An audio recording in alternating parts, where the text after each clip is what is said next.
Bueno. Bueno, hasta la clase anterior lo que hicimos, bueno, analizamos un caso de varianzas heterogéneas, pero lo que vimos básicamente era la salida del, a ver si lo encuentro, la salida del análisis de la varianza. Entonces veíamos, acá está. Esta no, no, esto habíamos parado, bueno, no importa, la salida en general. Tenemos la variable, tenemos el modelo, tenemos el criterio de clasificación, que para nosotros eran los grupos, y lo que habíamos visto es que nos había dado significativo, o sea, acá tengo la tabla. Nos dio un p-valor de 0,0023, o sea que con este p-valor se rechazaba la hipótesis de que las medias de los tres grupos son iguales. Entonces decíamos que había diferencia significativa, que no todos los grupos tenían el mismo valor medio. Bueno, ahora que decidimos, verificamos los supuestos, decidimos que no todos los grupos tienen el mismo valor medio de puntajes, que era nuestro ejemplo, cuando se evaluaba la figura de Rey, lo que vamos a ver es ahora cómo hacemos para comparar ahora sí las medias de a pares. Entonces esos métodos se llaman comparaciones múltiples. En general se los llama test a posteriori porque vamos a ver dos que son técnicamente test a posteriori, que es después de haber rechazado la hipótesis nula de que todas las medias eran iguales, vamos a o sea, tenemos que haber rechazado para ir a comparar cuáles son las medias que difieren, los pares de medias que difieren. Y después vamos a ver un test diferente que es más que nada un test a priori, que lo vamos a ver después. Entonces vamos a ver así, comparaciones múltiples. Estos test a posteriori, ¿qué hacen? Sí hacen las comparaciones de a pares, pero no hacen el clásico test de Student para diferencia de medias. Controlan la probabilidad de cometer error de tipo 1 de varias maneras. El primero que vamos a ver, el más sencillo, es el método de Bonferroni. Bueno, esperen, antes que nada, antes de llegar a Bonferroni. Lo que hacen es fijar un nivel de significación global para todas las comparaciones de a pares. Y cada uno, según su metodología, se asegura de que aunque uno rechazara todas las hipótesis de a pares, no se sobrepasaría ese error, ese nivel de significación global que se fija, que en general va a ser un 5%. En nuestro ejemplo, queríamos saber si los individuos que se quejaban de falta de memoria diferían de los controles o diferían de deterioro cognitivo. Queríamos comparar ellos contra los otros para ver cómo era su comportamiento. Entonces, nosotros las hipótesis nulas y alternativas, acuérdense que ya las habíamos planteado, eran mu1 igual a mu2, mu1 igual a mu3, mu2 igual a mu3. Tenemos tres comparaciones de a pares. En general las podemos escribir así. Decimos, H0 cuando voy a comparar mu sub i con mu sub i' es mu sub i igual a mu sub i'. Y la alternativa cuando voy a comparar mu i con mu i' es mu sub i distinta de mu sub i'. Por supuesto que i' es distinta de i, quiere decir que estoy comparando medias de dos grupos diferentes. Con este tipo de nomenclatura estoy englobando todas las comparaciones posibles, porque depende de qué subíndices reemplace y esas voy a estar comparando. Entonces, ¿cómo es el procedimiento general de los test a posteriori? Se calcula un estadístico de prueba, y ese estadístico de prueba se lo confronta con un valor de tabla, adecuado según el método. Entonces vamos a ver los distintos criterios para controlar el error de tipo 1. El más sencillo es Bonferroni. ¿Bonferroni qué dice? Que es un estadístico italiano. Él decía, si yo quiero tener un nivel de significación global para comparar todas las medias de a pares y que no se sobrepase ese nivel de significación, lo que voy a hacer es, voy a repartir ese nivel de significación entre la cantidad de medias posibles. Perdón, no de medias, de comparaciones de a pares posibles. Por lo que vimos antes, ¿se acuerdan que esto era, calculábamos como i por i menos 1 sobre 2, eso lo vimos en la primera clase? A esta cantidad de comparaciones se la suele llamar m. M es la cantidad de comparaciones de a pares que se van a hacer. Entonces, acuérdense que dijimos, con tres grupos era 3 por 2, 6, dividido 2, 3, etc. Entonces, lo que hace él, calcula para cada comparación, ese nivel de significación global alfa lo divide entre esas m comparaciones de a pares que va a hacer. Entonces dice, a cada una, si yo voy a repartir ese nivel de significación entre las m comparaciones, a cada una le va a quedar un nivel de significación alfa asterisco, alfa estrella o alfa corregido, que va a ser la mésima parte del alfa total. Entonces ustedes fíjense que lo que vamos a hacer en cada caso estamos achicando la zona de rechazo. Por eso después va a tener un pequeño inconveniente que se vamos a comentar después.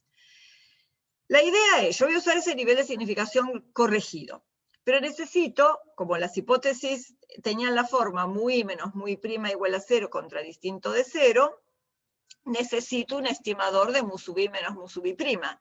Y por supuesto, el estimador de la diferencia entre las medias poblacionales es la respectiva diferencia entre las medias muestrales. Entonces, ustedes se acuerdan que en el modelo de análisis varianza dijimos que el estimador de la varianza, que además era un estimador insesgado, era el cuadrado medio dentro. Suma de cuadrados dentro con n menos i grados de libertad dividido sus grados de libertad. Entonces, cuando yo tenga que reemplazar el lugar de la varianza, la voy a reemplazar con el estimador de la varianza en este modelo.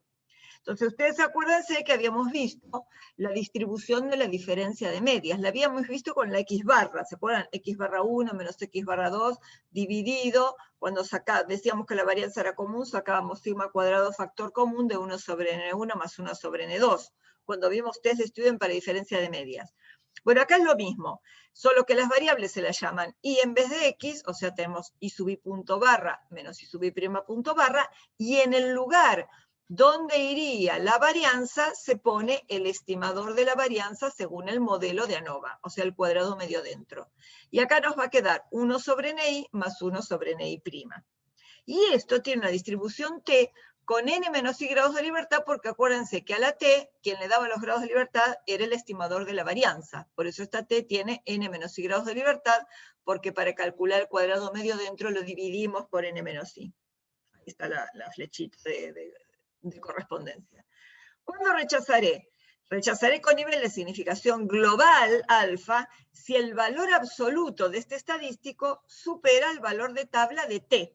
Es una distribución T la que se usa, solo que corrige el nivel de significación.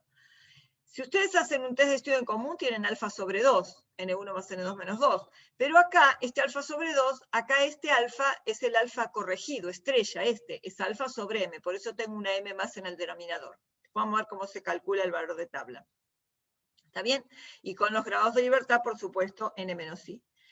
En este ejemplo habíamos rechazado con p menor que 0,01 la hipótesis de que las tres medias eran iguales, y vamos a ver los grupos cuyos puntajes medios difieren significativamente. En los software, por defecto, este nivel de significación global es el 5%. Aunque ustedes hayan tenido un p-valor recontra pequeño, se lo suele comparar al 5%. Si quieren ver si también son diferentes al nivel del 1, se puede calcular el valor crítico también para el 1%. Entonces, bueno, acá tenemos las tres hipótesis que podíamos plantear, mu1 menos mu2, mu1 menos mu3, mu2 menos mu3, con sus respectivas alternativas. Acá pusimos las medidas de resumen. Esperen que vayan esperando. Pusimos las medidas de resumen, para tener a mano los n's y las medias. Entonces, si yo quiero plantear el estadístico que pone a prueba la primera hipótesis de mu1 igual a mu2, o mu1 menos mu2 igual a 0, voy a tener valor absoluto de la diferencia de medias. 1 versus 2 es control versus queja, según lo que habíamos nombrado antes. La media del control menos la media de queja sobre la raíz cuadrada. Este cuadrado medio dentro lo sacábamos de la tabla de la ANOVA. Y 7 son el tamaño de muestra de los controles y 8 es el tamaño de muestra de los de queja. O sea que se construye el test de hipótesis, el estadístico, y en valor absoluto se compara, ahora vamos a ver con el valor de tabla. Si quiero calcular el estadístico para comparar control con deterioro, media de control menos media de deterioro, cuadrado medio dentro y los respectivos tamaños de muestra. Y si quiero calcular el estadístico para comparar queja con deterioro, media de queja, menos media de deterioro en valor absoluto, cuadrado medio dentro y el n correspondiente a cada uno. Bueno, vamos a ver los valores críticos. Esto está calculado con probabilidades y cuantiles del Infostat. En la tabla impresa, estos valores críticos muy difícilmente los podrían calcular, porque fíjense, si yo divido el nivel de significación 5% entre 3 comparaciones posibles, me da un número periódico, ¿no? Y no tengo en la tabla, por la distribución que tengo de tabla de T, tengo unos pocos valores de alfa encabezando las columnas, así que sería imposible encontrarlo, salvo que ustedes tuvieran 5 grupos, donde las comparaciones posibles con 5 grupos eran 5 por 4, 20, dividido 2, 10. Y con 10 comparaciones posibles, si dividen el 5% entre 10, tienen 5 10.000 y ese está en la tabla. Pero cualquier otro es prácticamente imposible. Entonces, si les toca Bonferroni, o les daremos la salida para que la analicen, o les daremos los valores de tabla, o bueno, se verá, pero no van a tener que buscar en tabla un valor crítico de Bonferroni. ¿Cómo lo buscamos en Infostat? Van a calcular probabilidades y cuantiles, T de Student, 19 grados de libertad, porque teníamos, ¿se acuerdan? 22 menos 3 eran 19 los grados de libertad del cuadrado medio dentro.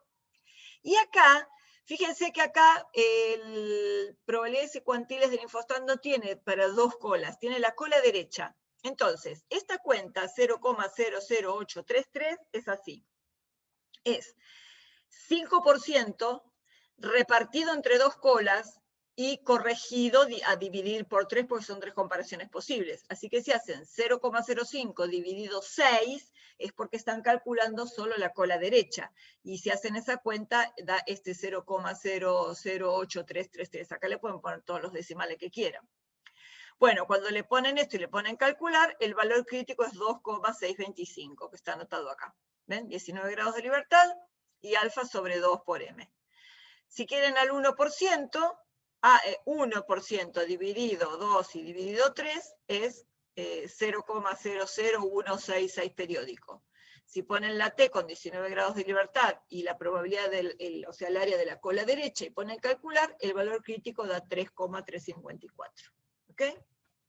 Entonces, una vez que hacemos las comparaciones, esperen, vuelvo acá, una vez que hacemos las comparaciones nos fijamos. Voy a la primera. 2,324 no es mayor que 2,625, por supuesto tampoco es mayor que esta, entonces se pone no significativo.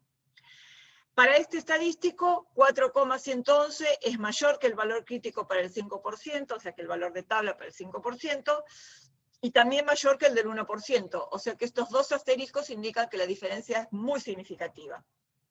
Y para cuando comparo queja con deterioro, 1,921 no es mayor que ninguno de los dos, es no significativa. Entonces, ¿qué encontramos? Que control no difiere de queja. Queja tampoco difiere de deterioro. Pero control sí difiere de deterioro cognitivo. Entonces, ¿cómo se escribe eso? Todos los software dan un código de letras. Ahora vamos a ver después cómo lo da la salida del Infostat. Esperen que alguien pregunta. Se corta. Bueno, sí, lamento, pues. Quiero ver una cosa, si es... No, tengo el Wi-Fi bueno, porque tengo otra señal de un router. Tengo el bueno. Cualquier cosa, si se pierden de algo, me preguntan. Y igual queda todo grabado, así que no se hagan problema. Después les mando la grabación. ¿Vamos bien más o menos hasta ahí? Cómo calcular los valores críticos, cómo hacer las comparaciones y cómo da el resultado el software. Entonces, ¿qué pone? Ahora después tiene una diapositiva con toda la salida. ¿Qué pone el software? Pone los grupos ordenados con las medias, acá están en orden decreciente, puede ser en orden creciente, ustedes se lo piden, y un código de letras. Los grupos que comparten una letra no difieren significativamente. Quiere decir que las diferencias van a estar en los grupos que tienen letras diferentes. Fíjense, control no difería de queja. Control tiene una A y queja tiene una A. Control sí difería de deterioro. Control tiene una A y deterioro tiene una B. Queja no difiere de deterioro. O sea, queja tiene una letra B porque comparte con deterioro cognitivo. Quiere decir que esta que tiene dos letras no difiere de control por la A y no difiere de deterioro por la B. Las letras la dan automáticamente los software. Ustedes eso no lo tienen que poner. Acá está puesto porque, bueno, nada, porque se armó así la tabla. Entonces, código de letras iguales indican grupos que no difieren significativamente. Acá las conclusiones dan las mismas, tanto si usamos al 5% como al 1%, porque estas diferencias son muy mínimas, o sea, son muy parecidas, y esta es una diferencia muy honda. Entonces, cuando suele ser así, en general da la misma conclusión con distintos métodos o con distintos p-valores, porque esta era muy significativa. ¿Está bien? Entonces, esa sería la conclusión. Pregunta. Estábamos poniendo a prueba pacientes que se quejaban de falta de memoria. Entonces ustedes se encuentran con este resultado. El día de mañana, después de haber visto esta publicación de alguien que hizo el estudio, viene un paciente que les dice, me falta la memoria, me olvido de las cosas, etc. ¿Ustedes qué hacen con este paciente? Habiendo visto el resultado de esta publicación. Queja no difiere de control, queja no difiere de deterioro, control sí de deterioro. ¿Qué haría con un paciente? Le dice, anda tranquilo porque tenés puntaje parecido al de un control. Evidentemente no, porque también tiene un puntaje que no difiere significativamente del deterioro cognitivo. Esto globalmente, por supuesto, es una comparación hecha con muchos pacientes, pero es un paciente al que no se lo puede abandonar. Hay que poner un programa de ejercitación de memoria o lo que sea, porque tiene un puntaje compartido, o sea, es un grupo que está compartido entre otros dos. Entonces, no hay que abandonarlo. Problema de Bonferroni. Bonferroni tiene un problema. ¿Cuál es el problema? Ya dijimos, si uno tiene, supóngase que tuvieran 5 grupos, el nivel global del 5%, al repartirlo entre 5, le queda 5 milésimos a cada uno. Acuérdense que 5 milésimos es una zona de rechazo más chiquita, es un valor crítico más grande.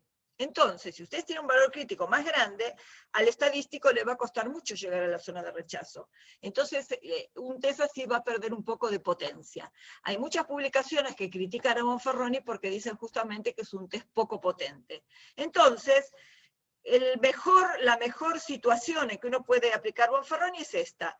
Cuando funciona muy bien, cuando M, la cantidad de comparaciones de a pares, es aproximadamente I, que es el caso con 3 grupos. 3 grupos, 3 comparaciones de a pares. Ahí Bonferroni anda bien.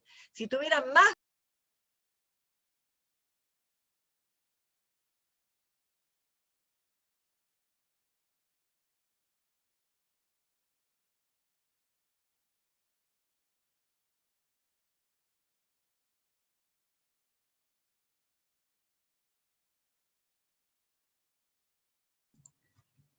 perdonen, estaba silenciada. Déjenme compartir la pantalla. Me desconecté por unos segundos.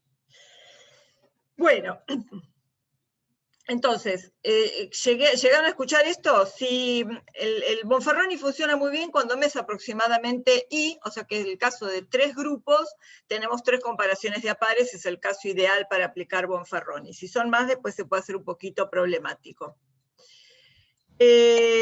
Bueno, ¿cómo obtienen? A ver si era esto, sí. ¿Cómo obtenemos Bonferroni en Infostat?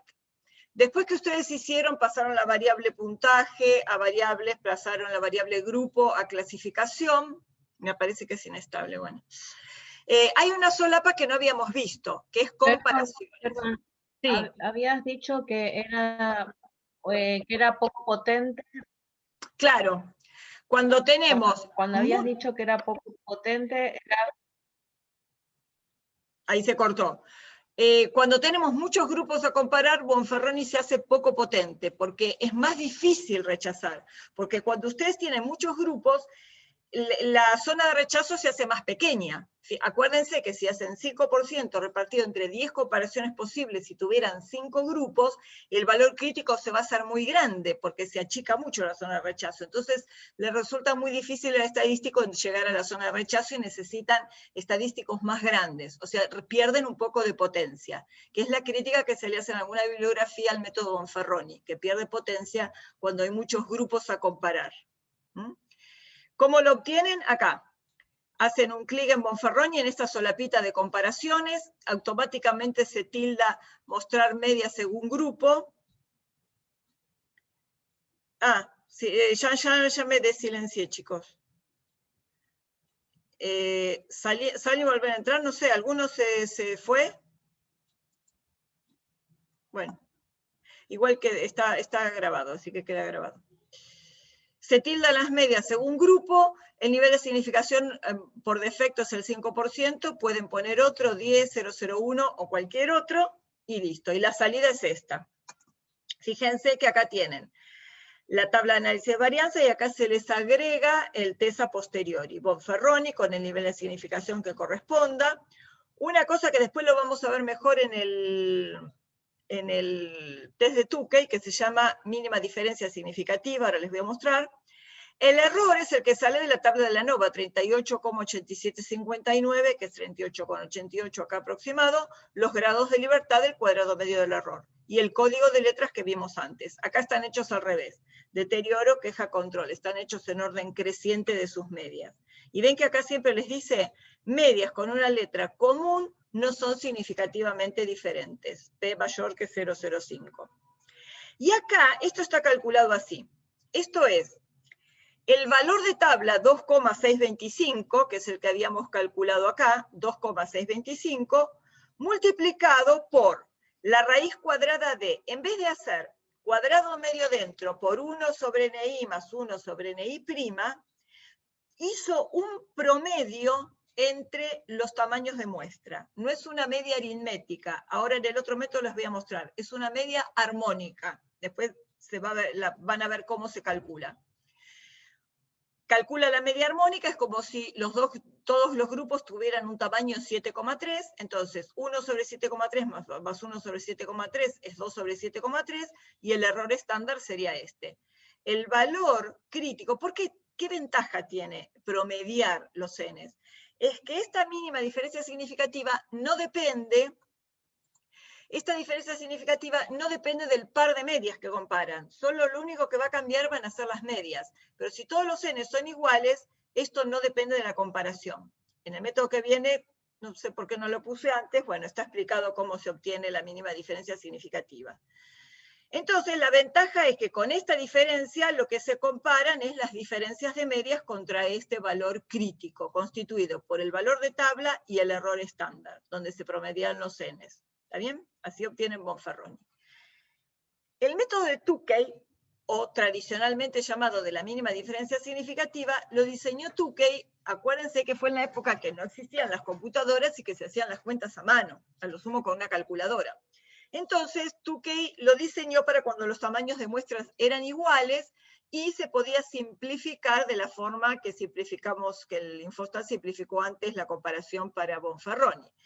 No hace la división del nivel de significación, pero hace otra cosa. Usa una distribución distinta. Recordemos esto es para todos. ¿Rechazamos la hipótesis de pares correspondiente? Sí. El valor absoluto de la diferencia de medias dividido el error estándar es mayor o igual que un valor de tabla. Bonferroni lo hacía corrigiendo el valor de la tabla de T, dividiendo el alfa. Acá lo que hace Tukey es usa una distribución distinta. Propone el uso de la distribución del rango estudiantizado. Les doy la definición, no importa que no se la acuerden, pero por lo menos para ver de dónde sale el nombre. Si estas x sub i hasta xk son variables aleatorias normales, 0, 1, independientes, g cuadrado n es independientes de todas las xi, la variable aleatoria esta, fíjense que el numerador es un rango, es el x máximo menos el x mínimo. Dividido, la raíz cuadrada de esta g cuadrado dividido n, dividido sus grados de libertad, es una distribución del rango estudiantizado con i grados de libertad en el numerador, porque acá tienen una distancia de i entre la máxima y la mínima, y n grados de libertad en el denominador. Esto se llama rango estudiantizado. Estudiantizado porque suena, huele a student. Student acá era una z, acá es una diferencia, un rango de normales. Y acá es el mismo denominador que student, raíz cuadrada de una g cuadrado dividido sus grados de libertad. Entonces, definir esa distribución, hay una tabla que tiene tabulados los valores de esta distribución. Fíjense que es una tabla de doble entrada. En el numerador, la tabla que vamos a usar tiene la cantidad de medias que vamos a comparar. Y en el denominador tiene los grados de libertad del cuadrado medio dentro, que es el estimador de la varianza en el modelo de análisis de la varianza. Y lo que está tabulado es un área alfa en la cola derecha, ¿ven? Mayor o igual que el valor crítico. Y es la cantidad de grupos n menos i los grados de libertad del dentro. Entonces, Tukey empezó a desarrollar así. valor absoluto de la diferencia de medias dividido el error estándar, cuadrado medio dentro por 1 sobre i más 1 sobre ni'. Se rechazaba la hipótesis de pares si esto era mayor o igual que esto, el valor crítico de la tabla de rango estudiantizado sobre raíz de 2. Esa raíz de 2 en el denominador tiene una razón teórica que ni me pregunten, pero nos va a simplificar los cálculos. Bueno, vamos a sacar el primer paso. O sea, multiplicamos miembros por este denominador, o bien, como uno dice, pasa esto multiplicando el otro miembro. Y ahora la simplificación que hace es, si todos los n son iguales, todos iguales a j, ¿no? Porque el NI, ¿se acuerdan que dentro de cada grupo el NI variaba desde 1 hasta j? Entonces, si todos son iguales, lo llama j. Entonces acá se simplifica, queda 1 sobre j más 1 sobre j, 2 sobre j. Y ahora lo que hace es, fíjense que la raíz es distributiva respecto del producto y respecto del cociente. Entonces en el próximo paso vamos a hacer raíz de 2 por raíz de cuadrado medio dentro sobre j. Pero como es distributiva respecto del producto también, raíz de 2 sale afuera. Y esta raíz de 2 con esta raíz de 2 se simplifica. Entonces, ¿qué quedó? Que se va a rechazar la hipótesis correspondiente si el valor absoluto de la diferencia de medias correspondiente a esos dos grupos es mayor o igual que ¿quién? Que el valor de tabla de rango estudiantizado por la raíz cuadrada del cuadrado medio dentro sobre j. ¿Qué diferencia esta mínima diferencia significativa de la de Bonferroni? Bueno, primero el valor de tabla. Y segundo, que en Bonferroni acá adentro había un 2, porque no se simplificaba con ese raíz de 2 del denominador como acá. Si ven cuadrado medio dentro sobre j es porque el método es el de Tukey. ¿Ok? Bueno, y esta diferencia ahora no depende.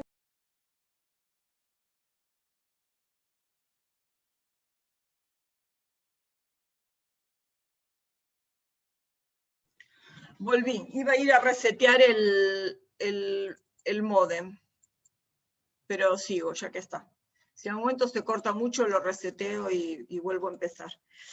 Bueno, esto no depende de los grupos que esté comparando. Es un valor común contra el cual voy a comparar nada más que la diferencia de medias. Entonces esto se lo llama mínima diferencia significativa, porque cualquier par de grupos que tengan una diferencia en sus medias mayor que esto, será considerado significativa. O sea, es la mínima diferencia significativa. ¿Ok? Entonces, con nivel de significación global alfa rechazaremos si el valor absoluto de las medias es mayor que la mínima diferencia significativa, y la probabilidad de error siempre va a ser menor o igual que alfa, al estar corregida de esta manera. Aunque rechazáramos todas las hipótesis, no se superaría el nivel de significación alfa. O sea, el error cometido. Tukey lo diseñó para tamaños de muestra iguales, por eso dijimos si los NI son iguales a J.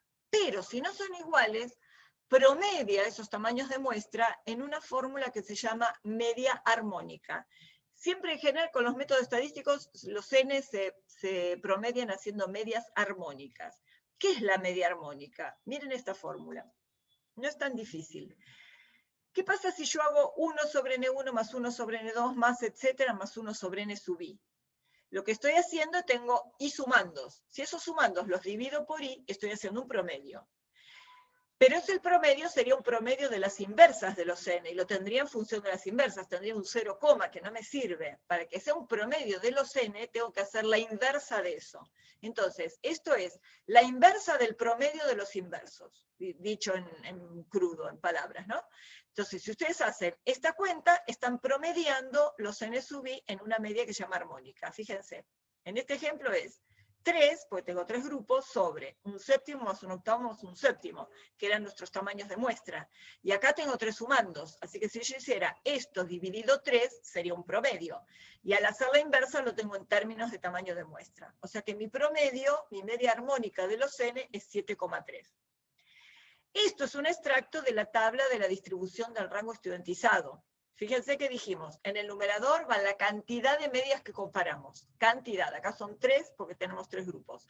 En el denominador, los grados de libertad del cuadrado medio dentro, del estimador de la varianza en el modelo del análisis de la varianza. Entonces acá tenemos, les corté el pedacito de tabla, 3 grados de libertad del numerador, en el denominador 19, porque eran los grados de libertad del dentro, y tienen dos valores de nivel de significación, 5 y 1%. Para 5 usamos 3,59, para el 1% usamos 4,67. Quiere decir, esto, fíjense que es el cuadrado medio dentro sobre la media armónica, esta es la mínima diferencia significativa para el 5%, esta es la mínima diferencia significativa para el 1%. O sea que acá es un pedacito de un Excel donde está hecha la cuenta. Acá tienen ordenadas en orden decreciente, control, queja, deterioro. Estas son las medias. Y acá están hechos en cada intersección la diferencia de las medias. Queja menos control en valor absoluto es 7,5, deterioro menos control en valor absoluto es 13,7, y deterioro menos queja en valor absoluto 6,2. Entonces, vamos a comparar con los valores críticos. Si comparo queja contra control, 7,5 no es mayor que ninguna de las dos, no hay diferencia significativa. 13,7, deterioro contra control, es mayor que esta y mayor que esta. 2 asteriscos, diferencia muy significativa. Deterioro menos queja, 6,2, no es mayor que ninguna de las dos, no hay diferencia significativa. En la conclusión, da lo mismo que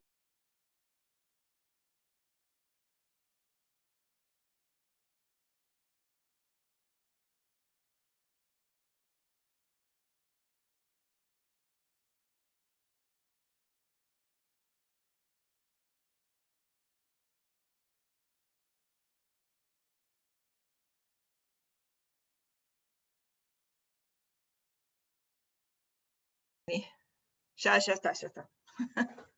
Cada vez que voy a resetear el modem vuelve, paciencia.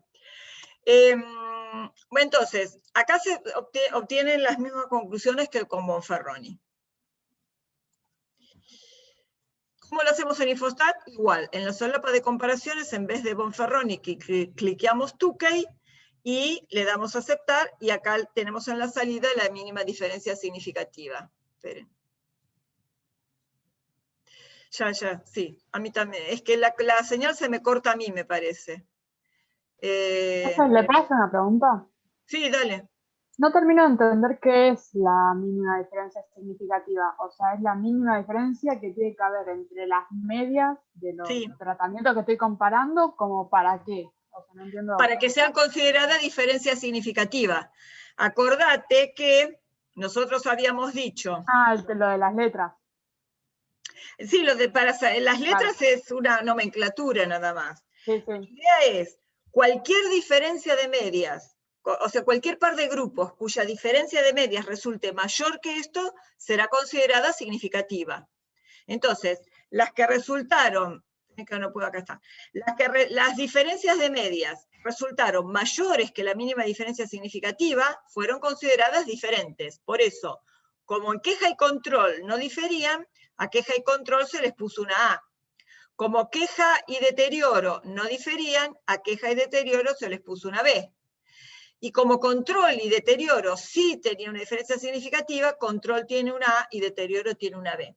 La idea siempre es esa. Calculás el estadístico, lo comparás contra el valor de tabla. Si el error estándar conseguís una forma, por ejemplo la media armónica, de que no dependa de la diferencia de medias, no se necesita, que no dependa de la diferencia de medias, que no dependa de los tamaños de muestra, no se necesitan calcular cada estadístico. Se pasaba al numerador el error estándar y se calculaba una sola diferencia significativa de tal manera que la diferencia de medias, si resultaba mayor, sea rechazada.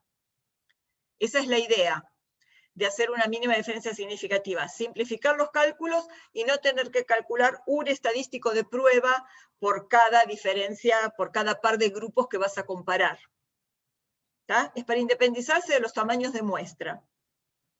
Sí, gracias. Y en Tukey no se multiplica por 2 como se multiplicaba con Bonferroni. Claro, en Tukey viene de una multiplicación. Viene de una multiplicación por 2. ¿Por qué pasó?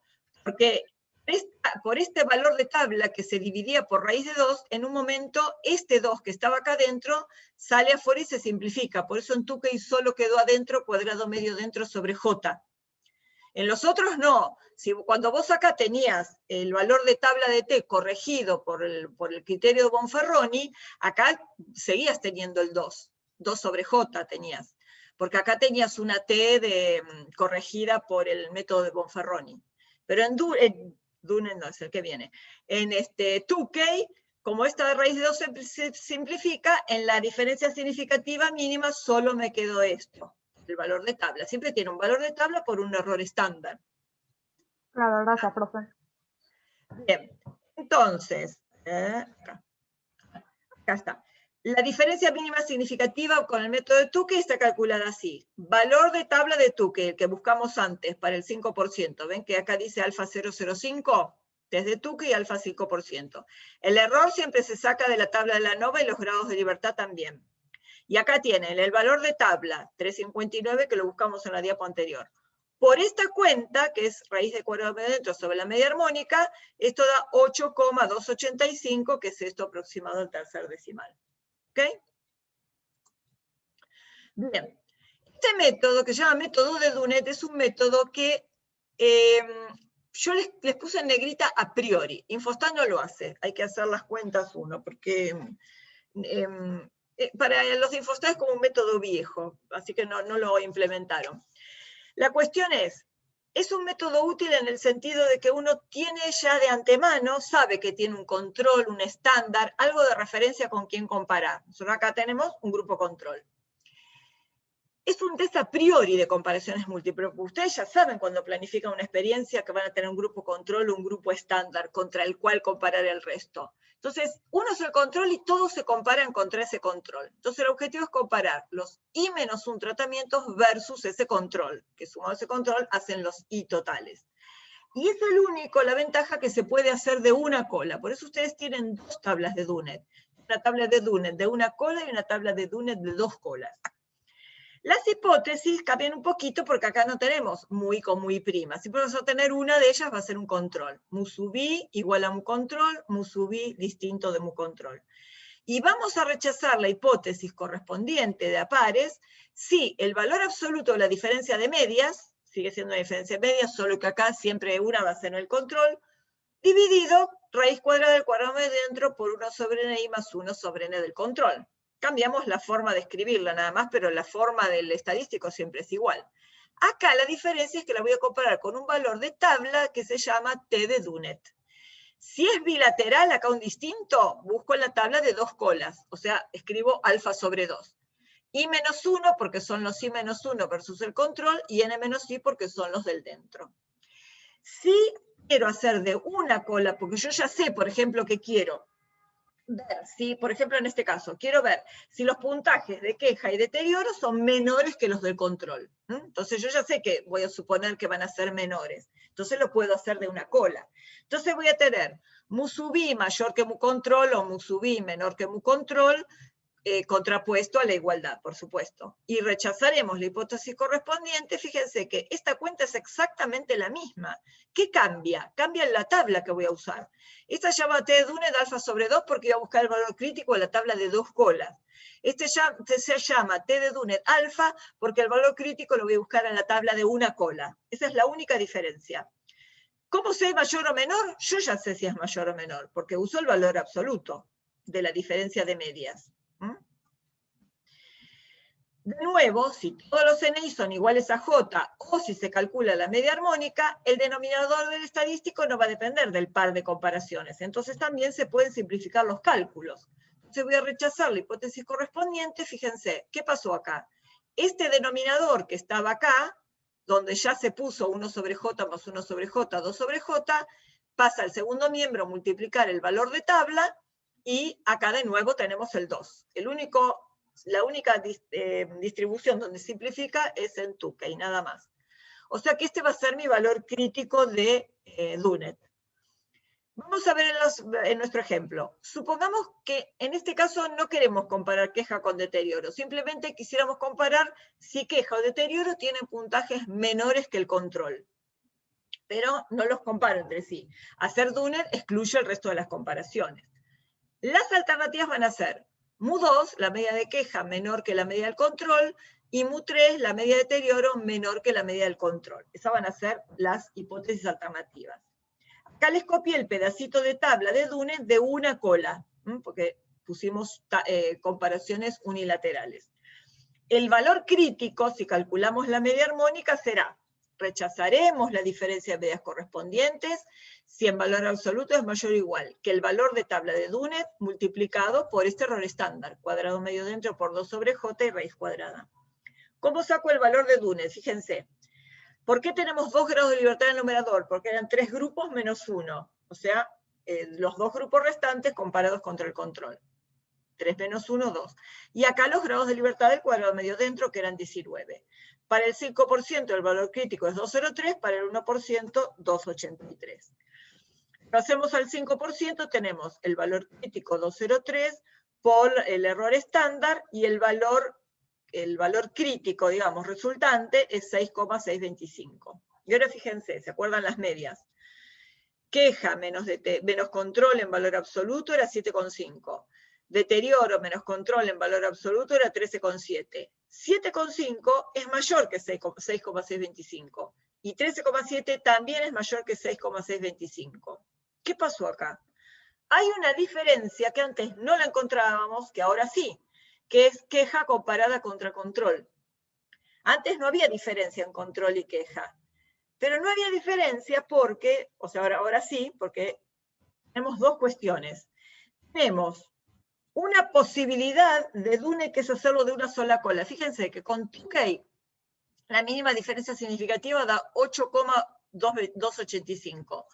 Con Dunet da 6,625. El valor de tabla es mucho más chico para el mismo nivel de significación.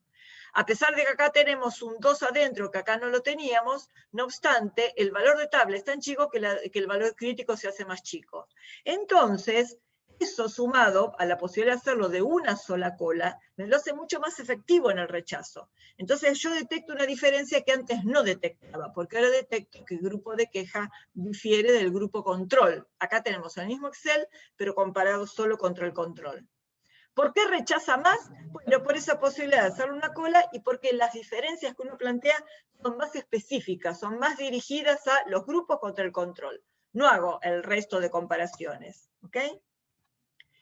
Bueno, este no está en el programa, digamos, pero se los puse por si algún día les resulta útil. Vieron que nosotros en Bonferrón y en Tukey vimos que el grupo queja estaba compartido entre los otros dos.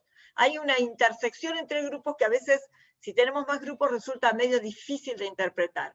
Hay métodos que se dice que se basan en conglomerados. Este que les puse es, bueno, en homenaje a los que inventaron el Infostat, de Rienzo, Guzmán y Casanovez, que lo que hace es arma conjuntos disjuntos. O sea, por distancias, como los métodos de conglomerado que se basan en medidas de distancias y árboles de clasificación y un montón de cosas que no vienen al caso, nos arman conjuntos donde no hay superposiciones. No hay ningún grupo que esté tironeado por otros. Lo asigna por esas distancias, no hace que nada más la diferencia, o sea, no es tan simple como eso. Hace una metodología complicada, pero lo asigna al grupo, a uno de los dos. Entonces, ¿cómo nos da acá? ¿Qué hizo queja con el grupo queja? Lo asignó a un conjunto homogéneo con el grupo de deterioro y dejó de lado el control. Entonces nos armó dos conjuntos homogéneos entre ellos, pero resultaron diferentes. Quiere decir que ahora control difiere de deterioro y de queja. Y no tenemos ese problema de decir queja no difiere de ninguno de los dos. Ahora se decidió que queja no difiere de deterioro cognitivo. Más a nuestro favor para no abandonar al paciente que viene con queja de falta de memoria. ¿Dónde lo obtenemos acá? El que se llama DGC, en la solapa de comparaciones. En la solapita de ANOVA de comparaciones. Y la salida va a ser esta. Esto no es tan fácil como una mínima diferencia significativa, así que no vamos a mirar de dónde sale. Esperen, ¿alguien pregunta? ¿Cómo sería la mínima diferencia significativa para Dunet? Ah, para Dunet sería, esperad, vuelvo a Dunet. La diferencia para Dunet sería esta, ¿no? Sería el 6,625, porque es el valor de tabla de la T de Dunet, que lo buscamos antes, por la raíz cuadrada del cuadrado medio dentro por 2 sobre la media armónica. ¿Ok? ¿Era eso lo que... Hola. ¿Sí? El 2, ¿de dónde salió? ¿Qué tal? Buenas tardes, profesor. ¿El 2 de dónde salió? No. El 2 sale de los... Me perdí, ¿viste? Porque a mí se me cortó la señal también. Tranquila, el 2 lo venimos arrastrando de acá. Cuando dedujimos el intervalo, acá, el estadístico, cualquier estadístico, acuérdense. La forma del estadístico era esta: diferencia de medias sobre raíz de cuadrado medio dentro por 1 sobre ni más 1 sobre ni prima. El 2 sale de decir, si estos dos son iguales, si estos denominadores son iguales, que le dijimos que eran iguales a j, me queda 1 sobre j más 1 sobre j, 2 sobre j. Así que siempre vamos a tener ese 2 dentro de la raíz, salvo en el caso de Tukey, donde se simplifica con esta raíz de 2 de la tabla del rango estudiantizado. En todas las demás queda ese 2 adentro de la raíz, tanto en Bonferroni como en acá, como en Dunet. ¿Ok? Sí. Listo. Bueno, después volví a mirarlo, igual quedó grabado, eso quedó grabado. Bueno, entonces este método es sobre todo útil cuando uno hay muchos grupos, donde uno ve A, B, C, B, C, C, es imposible interpretar. Entonces ahí sí, uno se consigue conjuntos disjuntos, es muchísimo más fácil de interpretar. Bueno, terminó ANOVA. Vuelvan a mirarlo, cualquier duda me preguntan. Y vamos a empezar ahora. Hace mucho no lo entendí, de verdad, tengo que... No, es que no, a ver. ¿Qué no entendiste? A ver. O hace una cosa, Galaxy, nunca sé tu nombre. Sí. Aparece el nombre de tu teléfono. Cualquier cosa después, escribime, si tenés alguna duda. Bueno. Volvé a mirar después el video que quedó grabado. A ver si con el video yo lo... que está en el foro. Y yo ¿Queda en el foro? Pero subo todo. Lo paso a YouTube y les paso el link de YouTube y lo miran ahí. ¿Está bien? Claro, aparte, sí, porque se me entrecorta también, no te escucho. Está bien. Perdón. No, tranquila. Me parece que es mi problema de mi señal. Bueno, igual que queda grabado. Gracias. Dale, gracias. Buenísimo. Bueno, ¿alguna pregunta sobre ANOVA? Después vuelvan a mirarlo y cualquier cosa me preguntan. Si quieren algún ejercicio que tengan dudas, me preguntan. Vamos a empezar con el último tema, que es quizás el que más van a usar en la profesión, porque alguna vez se van a encontrar con la posibilidad o la situación de tener que ajustar una recta a datos experimentales. Sobre todo, bueno, física, si hicieron física, en biológica seguro, así que es capaz que es el tema que más van a usar. Regresión regresión lineal es aplicar un método para ajustar una recta a datos experimentales. Si siempre van a ser dependencia entre una variable dependiente y una variable independiente, o entre dos variables que sean aleatorias. Cuando las dos variables son, eso fíjense bien después en el PDF que está en el campus, que están bien explicadas las diferencias. Cuando las dos variables son aleatorias, el modelo que más se aplica es lo que se llama correlación. Uno quiere ver si dos variables están correlacionadas. ¿Se acuerdan cuando vimos exploratorio, que vimos un diagrama de dispersión de altura en función de peso, peso en función de altura? Y entonces la forma de esa nube de puntos nos podía indicar si había alguna asociación o no. Les dije que en algún momento la íbamos a cuantificar esa asociación y lo vamos a hacer en la clase próxima, que vamos a ver el coeficiente de correlación. Cuando las dos variables son aleatorias, eso se llama modelo 2 o de segunda especie. Cuando la variable aleatoria es la que llamamos una i, y a la variable x en general la fija el experimentador, eso se llama modelo 1. ¿Qué es lo que tenemos acá? Acá vamos a ajustar un modelo lineal a una variable aleatoria i, que es la lectura en un aparato, en un espectrofotómetro infrarrojo, donde se prepararon 5 por 3, 15 soluciones distintas de distintas concentraciones de amoxicilina. Se estaba cuantificando amoxicilina por un método de espectrofotómetro infrarrojo. Entonces se fijaron 5 concentraciones distintas. Por cada concentración se prepararon 3 tubos en forma independiente y se leyeron en el espectrofotómetro. Y para cada concentración se obtienen 3 lecturas. ¿Se acuerdan que habíamos dicho que a partir de ANOVA, por qué la variable se la llamaba i? Les dije que estaba relacionado con la regresión. Bueno, es justamente por esto. Porque nosotros acá en general la x va a ser fija y la y es aleatoria. Miren esta tabla. Esta tabla, si acá en vez de ser una X fuera el nombre de algún grupo, esto sería una tabla de análisis de varianza, como la que estamos acostumbrados a ver. Bueno, cuando esto, en vez de ser un tratamiento grupo, es un valor de una variable que fija el experimentador, el modelo que corresponde para ajustar el modelo lineal es este modelo de regresión lineal. Se dice lineal en los parámetros, vamos a ver bien. Bueno, nosotros vamos a ajustar una recta. Esta es la forma en que uno está acostumbrado a ver una base de datos, pero en el Infostal la vamos a ver así. Dos columnas. Una es la variable X fijada, que para nosotros es la concentración de amoxicilina. La otra columna, el otro campo, es la variable aleatoria y lectura en el aparato. Entonces, ¿cómo llamamos a las variables? Cada valor I sub I J de esta base de datos es la lectura en el aparato de la J-ésima muestra de concentración X sub I. J va desde 1 hasta 3, J va desde 1 hasta 3 para todo X. Entonces es la lectura en el aparato de la J-ésima muestra de concentración X sub I. El modelo lineal dice que cada valor I sub IJ es igual a alfa más beta XI más un error. Fíjense una cosa, si no hubiera error ninguno, si el error fuera 0 para todas las determinaciones, porque todos los tubos serían clones unos de otros, todas estas lecturas serían iguales, ¿ok? Todas serían iguales a una mu sub 1. Todas estas serían iguales a una mu sub 2 y así sucesivamente.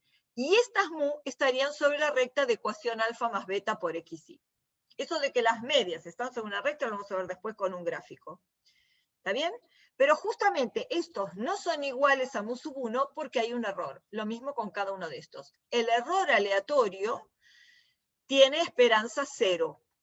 O sea, los errores aleatorios que el experimentador no puede controlar tienen esperanza 0. Este es el modelo lineal. Fíjense que después vamos a observar que hasta ahora y por ahora no vamos a suponer ninguna distribución. Eso va a venir después. El modelo solo dice que cada I sub IJ es alfa más beta XI más un error y que la esperanza de los errores es 0. Ese es el modelo lineal. Con lo cual, yo quiero calcular la esperanza de I sub IJ, es la esperanza de esto más la esperanza de los errores. Alfa más beta XI es una constante, porque alfa es el parámetro ordenado al origen de una recta, beta es la pendiente de la recta, y XI es una variable que se fijó. Así que la esperanza de esto es la esperanza de esta constante más la esperanza de los errores. Pero como la esperanza de los errores es 0, la esperanza es alfa más beta XI. Lo cual me reafirma que, como la esperanza de la I es mu sub I, las mu sub I están todas sobre una recta de ecuación alfa más beta por XI. ¿Ok? Uno siempre hace un diagrama de dispersión primero, para ver si es razonable suponer un modelo lineal. Y acá es bastante razonable. A veces también se hace el diagrama de dispersión para ver en qué rango uno espera la linealidad. Porque podría ser que antes de acá no siguiera esta tendencia y que fuera de acá, a lo mejor la recta se haga una meseta. ¿Ok? Eso lo vamos a ver un poco mejor después.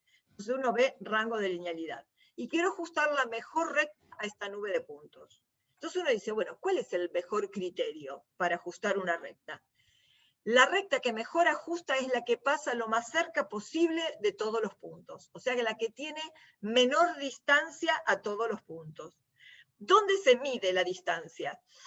La distancia se mide en la dimensión de la variable aleatoria. Se mide acá, vertical. O sea, que yo voy a medir estas distancias vertical de los puntos a la recta. ¿Ok? La recta tengo infinitas posibles rectas. La recta llamémosla globalmente por ahora A más B por XI, porque todavía no sé cuál es. A más B por XI todavía no tengo elegido quién es A y quién es B.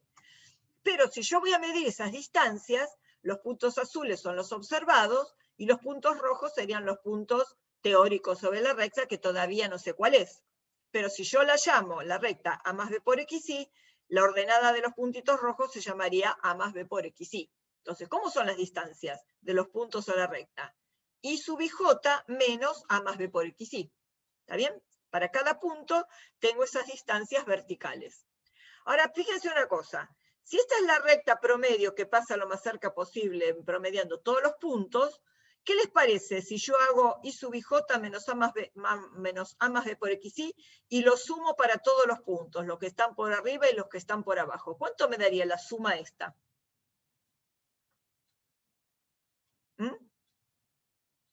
¿Cuánto me daría la suma de estas distancias, los que están por arriba más los que están por abajo? ¿Algunos se imaginan? ¿1? No, ¿por qué 1? Porque si tengo distancias positivas con negativas, ¿qué esperas que pase? 0. Exacto, Alejandra, 0. Va a dar 0. A ver si hay más. Lo mismo. Bueno, no sé si es de ahora. Bueno, por supuesto va a dar 0, porque las distancias positivas se van a compensar con las negativas. ¿Qué hacíamos para evitar los ceros? Sí, Juliano, 0. ¿Qué hacemos para evitar los ceros? Elevado al cuadrado. Muy bien, Agustina, elevar al cuadrado. Entonces, acá son esas mismas distancias elevadas al cuadrado sumadas en I en J. Y entonces yo ¿qué dije? Que esa distancia tenía que ser mínima. Entonces, de esto tengo que encontrar el mínimo. Y esto es una función. Es una función, ¿y cuáles son las variables? Las variables son aquellos que todavía no sé cuánto vale, que son el A y el B. X ya lo tengo porque tengo el diagrama de dispersión. Y las Y ya las tengo porque tengo el diagrama de dispersión. O sea, todos los pares, X, Y y sub IJ ya los tengo. Son los puntitos azules del diagrama. Lo que es mi variable ahora son la A y la B. ¿Cómo hacíamos para encontrar el mínimo de una función? Acuérdense, el mínimo de una parábola que era derivar respecto a la variable y encontrar el mínimo. O sea que la derivada segunda me dirá positiva, concavidad positiva, etc. No sé qué tan lejos tendrá matemática. Entonces, para encontrar el mínimo de esta función, tengo que derivar respecto de A, derivar respecto de B, igualar a 0 las dos derivadas y despejar lo que me dan los valores, tal que hacen 0 la derivada primera. Después derivar por segunda vez, ver que da positiva la derivada segunda. Parece una cosa tremenda, no es tan tremenda, porque la función es bastante fácil. Si algún día tienen ganas de derivar, tómense el trabajo de hacerlo. Una vez que tengamos el valor de A y de B que hagan mínima esta función, habremos encontrado los estimadores de los parámetros. Y se van a llamar parámetros estadísticos, estimadores de mínimos cuadrados, porque hacen mínimo esta suma de cuadrados, de diferencias al cuadrado. ¿Ok? Son estimadores de mínimos cuadrados. Y las fórmulas dan esto. El beta sombrero tiene esto en el numerador y esto en el denominador. Esto en el numerador se llama SXY. Esto en el denominador se lo llama SXX, algunas bibliografías lo llaman SX cuadrado. Fíjense, el denominador es algo más bien conocido. Es agarrar cada X, restarle la media de todos los X, elevar al cuadrado, multiplicar por NI porque como cada tubito tenía 3 réplicas, si yo hago 4 menos la media, elevo al cuadrado, tengo que multiplicarlo por 3, porque tengo 3 observaciones para cada concentración. Me refiero a esto porque es lo que ya tenemos visto. Este sería el peso. Esto se llama S sub XX. Es una suma de cuadrados de los X respecto de su media. Y miren esto todavía no lo vimos. Acá estoy haciendo la suma, siempre en I en J, ¿no? Acá en I porque cada X se resumía en sus Y, estaban resumidos en que cada concentración tenía 3 réplicas. Pero acá, ¿qué voy a hacer? Para cada par voy a hacer X menos su media por Y menos su media. Y esto lo hago para todos los puntos de la base de datos. X menos su media, Y menos su media. Les hago una pregunta. Nosotros vamos a tener rectas dependientes positivas cuando al aumentar X aumente Y. Y tendremos rectas dependientes negativas cuando al aumentar X disminuya Y. ¿De dónde va a sacar el signo el beta sombrero? ¿De dónde va a obtener su signo si tiene que dar negativo? ¿Del numerador o del denominador?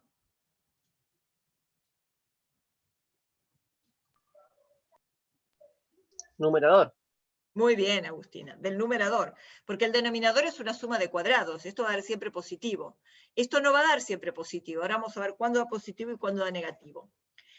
Esta es la pendiente de la recta, es cuando se espera que varíe Y por cada unidad de aumento de la X, o sea, delta Y sobre delta X. Lo que decíamos recién, es XY no es suma de cuadrados, por lo tanto es la que le da el signo a la pendiente. Una vez que se calcula beta sombrero, el estimador de la pendiente del modelo, se calcula el alfa sombrero, el estimador de la ordenada al origen. ¿Cómo? Como I barra punto punto, o sea, todas las medias de todos los valores de I, menos el beta sombrero ya calculado por el X barra. Así se calcula el alfa sombrero. En general uno mucha bola no le da al alfa sombrero porque la mayoría de las veces no tiene interpretación. Acá tiene interpretación. Acá sería, ¿cuál es la lectura del aparato cuando la concentración de amoxicilina es 0? Sin embargo, vamos a ver después, unas diapositivas más adelante, la situación con el alfa, con el 0,0. Muchas veces no tiene sentido. Supónganse que estamos en el ejemplito que damos siempre de peso al nacer en función de la edad de la madre. La ordenada del origen, si uno quisiera ajustar una recta, ¿qué sería? ¿Cuánto pesa un niño al nacer cuya madre tiene 0 años? Evidentemente, en muchos problemas biológicos, la ordenada del origen no tiene sentido físico, pero vamos a ver después que no hay que eliminarla del modelo, aunque pudiera valer 0. Miren esta situación. Acá les puse medidas de resumen para que vean que 8 es la media de los valores de X. Si ustedes van al gráfico al diagrama de dispersión que vimos, acuérdense que tienen la solapita que dice eje X, eje Y, ya vimos corte de líneas, ¿no? En la solapa del eje X, donde dice líneas de corte, pongan 8 enter y les va a aparecer esta línea. En la solapa del eje Y, pongan 12,07 enter y les va a aparecer esta línea. Esta por la media de los X, esta por la media de los Y. ¿Por qué la pusimos? Porque estas distancias están respecto a las medias de cada uno. Entonces pensemos, un punto acá. Vamos a analizar esto para ver cuándo es positivo y cuándo es negativo. XY menos X barra por Y menos Y barra. Pongamos este punto. Este tiene un XY que vale 10. Menos X barra, 10 menos 8, es positivo. La Y no sé cuánto vale, pero está por arriba de la media de las Y. La distancia Y menos Y barra va a ser positiva. Más por más, más. Todos los que estén en este cuadrante que se armó, cuando yo me armé este pseudo origen de coordenadas auxiliar, que me armé acá con X barra Y barra, tengo primero, segundo, tercero y cuarto cuadrante. Todos los puntos del primer cuadrante van a dar esta suma positiva, o sea, este producto va a ser positivo. Miremos cualquiera de acá. X menos X barra, negativo. Y menos Y barra, negativo. Negativo porque está a la izquierda de X barra y negativo acá porque está por debajo de Y barra. Menos por menos, más. O sea que todos los que estén en primer y tercer cuadrante van a dar mayor que 0. Y la pendiente va a tender a dar positiva, ¿no? Porque tenemos muchos productos positivos. Miremos, o sea, muchos sumandos positivos. Miremos acá, cualquier punto acá. Acá tenemos poquitos, porque esto es muy lineal. Tomemos un punto por acá. Si yo hago X menos X barra, va a dar negativo, porque está a la izquierda. Y menos Y barra va a dar positivo, porque está arriba. Menos por más, menos. Cualquier punto que esté acá, X menos X barra positivo, Y menos Y barra negativo, más por menos, menos. O sea que todos los que estén segundo y cuarto cuadrante van a dar menores que 0. ¿Quién gana en los sumandos? Los que están acá en el primero y tercero. O sea que esto va a tener pendiente positiva. ¿Qué pasaría si fuera una recta pendiente negativa? ¿Quién ganarían? Los que estuvieran en el segundo y cuarto cuadrante, negativo. ¿Y cuándo daría 0 una pendiente? Si tenemos tantos puntos distribuidos en los 4 cuadrantes. Vamos a ver después lo que pasa cuando veamos el coeficiente de correlación, que vamos a ver que el numerador es el mismo que este. ¿Está bien? Bien. Notación. Vamos a ver notación para ver cómo vamos a llamar a las cosas para calcularlas. ¿Quién es X barra? La suma de todos los X multiplicado cada uno por sus réplicas, todo sumado y dividido por N. ¿Quién es Y barra punto punto? La suma de todos los Y dividido N. Ese XX ya vimos que se definía así. XY menos X barra cuadrado multiplicado por NI, después sumado en Y para todos los X. Si desarrollamos este cuadrado da sumatoria en Y de NI por XY cuadrado menos sumatoria en Y de NI por XY, toda esa suma al cuadrado sobre N. Si miran esta fórmula es muy parecida, es la misma, del numerador del S cuadrado cuando teníamos datos agrupados. ¿Se acuerdan? Que era la suma de los cuadrados menos la suma de los valores, todo al cuadrado sobre N. Porque es desarrollar esas diferencias de cuadrados, el cuadrado de diferencias. Y el SII, fíjense, es la suma de, todavía no lo vimos, pero vamos a definir un SII que es la suma en I en J de cada I sub IJ de la base de datos menos la media general elevado al cuadrado y todo sumado. Desarrollado este cuadrado da suma de los I sub IJ cuadrado menos la suma de todos los I sub IJ, esa suma al cuadrado sobre N. Y acá les puse la misma nomenclatura que ya les debería haber sonado del análisis de varianza, porque eso era la suma de cuadrados total, ¿se acuerdan? Cuando dijimos, planteemos la variación total, I sub IJ menos la media general. Esa la habíamos particionado después en el ANOVA. Bueno, después acá vamos a hacer otra partición la clase que viene. Y eso dijimos que era la variación total. Bueno, es la suma de cuadrados total. Y el SXI, ya vimos la definición, menos su media por X menos su media y sumado en Y en J. Cuando desarrollamos eso nos da la suma en Y en J de X por Y, menos la suma de los X por la suma de los Y dividido N. Fíjense que esto no dista mucho de cualquiera de estas dos fórmulas. ¿Por qué? Acá tenemos X por Y. Cuando era X teníamos X cuadrado. Cuando era Y teníamos Y cuadrado. Ahora tenemos una variable por la otra. Cuando tenemos esto, suma de los X por suma de los Y. Cuando teníamos todo en X, era suma de Y por suma de Y. En Y. Cuando teníamos X, era suma de los X por suma de los X. Acá la tenemos separada, suma de los X por suma de los Y. No es tan distinta. Bueno, y después, una vez que calculamos estos estadísticos, beta sombrero es el SXY sobre SXX y alfa sombrero Y barra menos beta sombrero por X barra. Una vez que uno calculó esto, hay que armar la recta de cuadrados mínimos. O sea que la arman. Entonces uno va a decir que el I sombrero es igual a alfa sombrero más beta sombrero por el XY. O sea, estimamos los términos del modelo con sus respectivos estimadores. Entonces, la recta de mínimos cuadrados tiene esta ecuación. Además, una propiedad importante. Además, debido a que alfa sombrero es Y barra menos beta sombrero por X barra, acá en la ecuación de la recta de cuadrados mínimos vamos a reemplazar el alfa sombrero por su fórmula de cálculo. Bien, entonces, Y sombrero escribo como alfa sombrero, que es esto, Y barra menos beta sombrero por X barra, más beta sombrero por XY. De acá reemplazamos alfa sombrero por su fórmula de cálculo.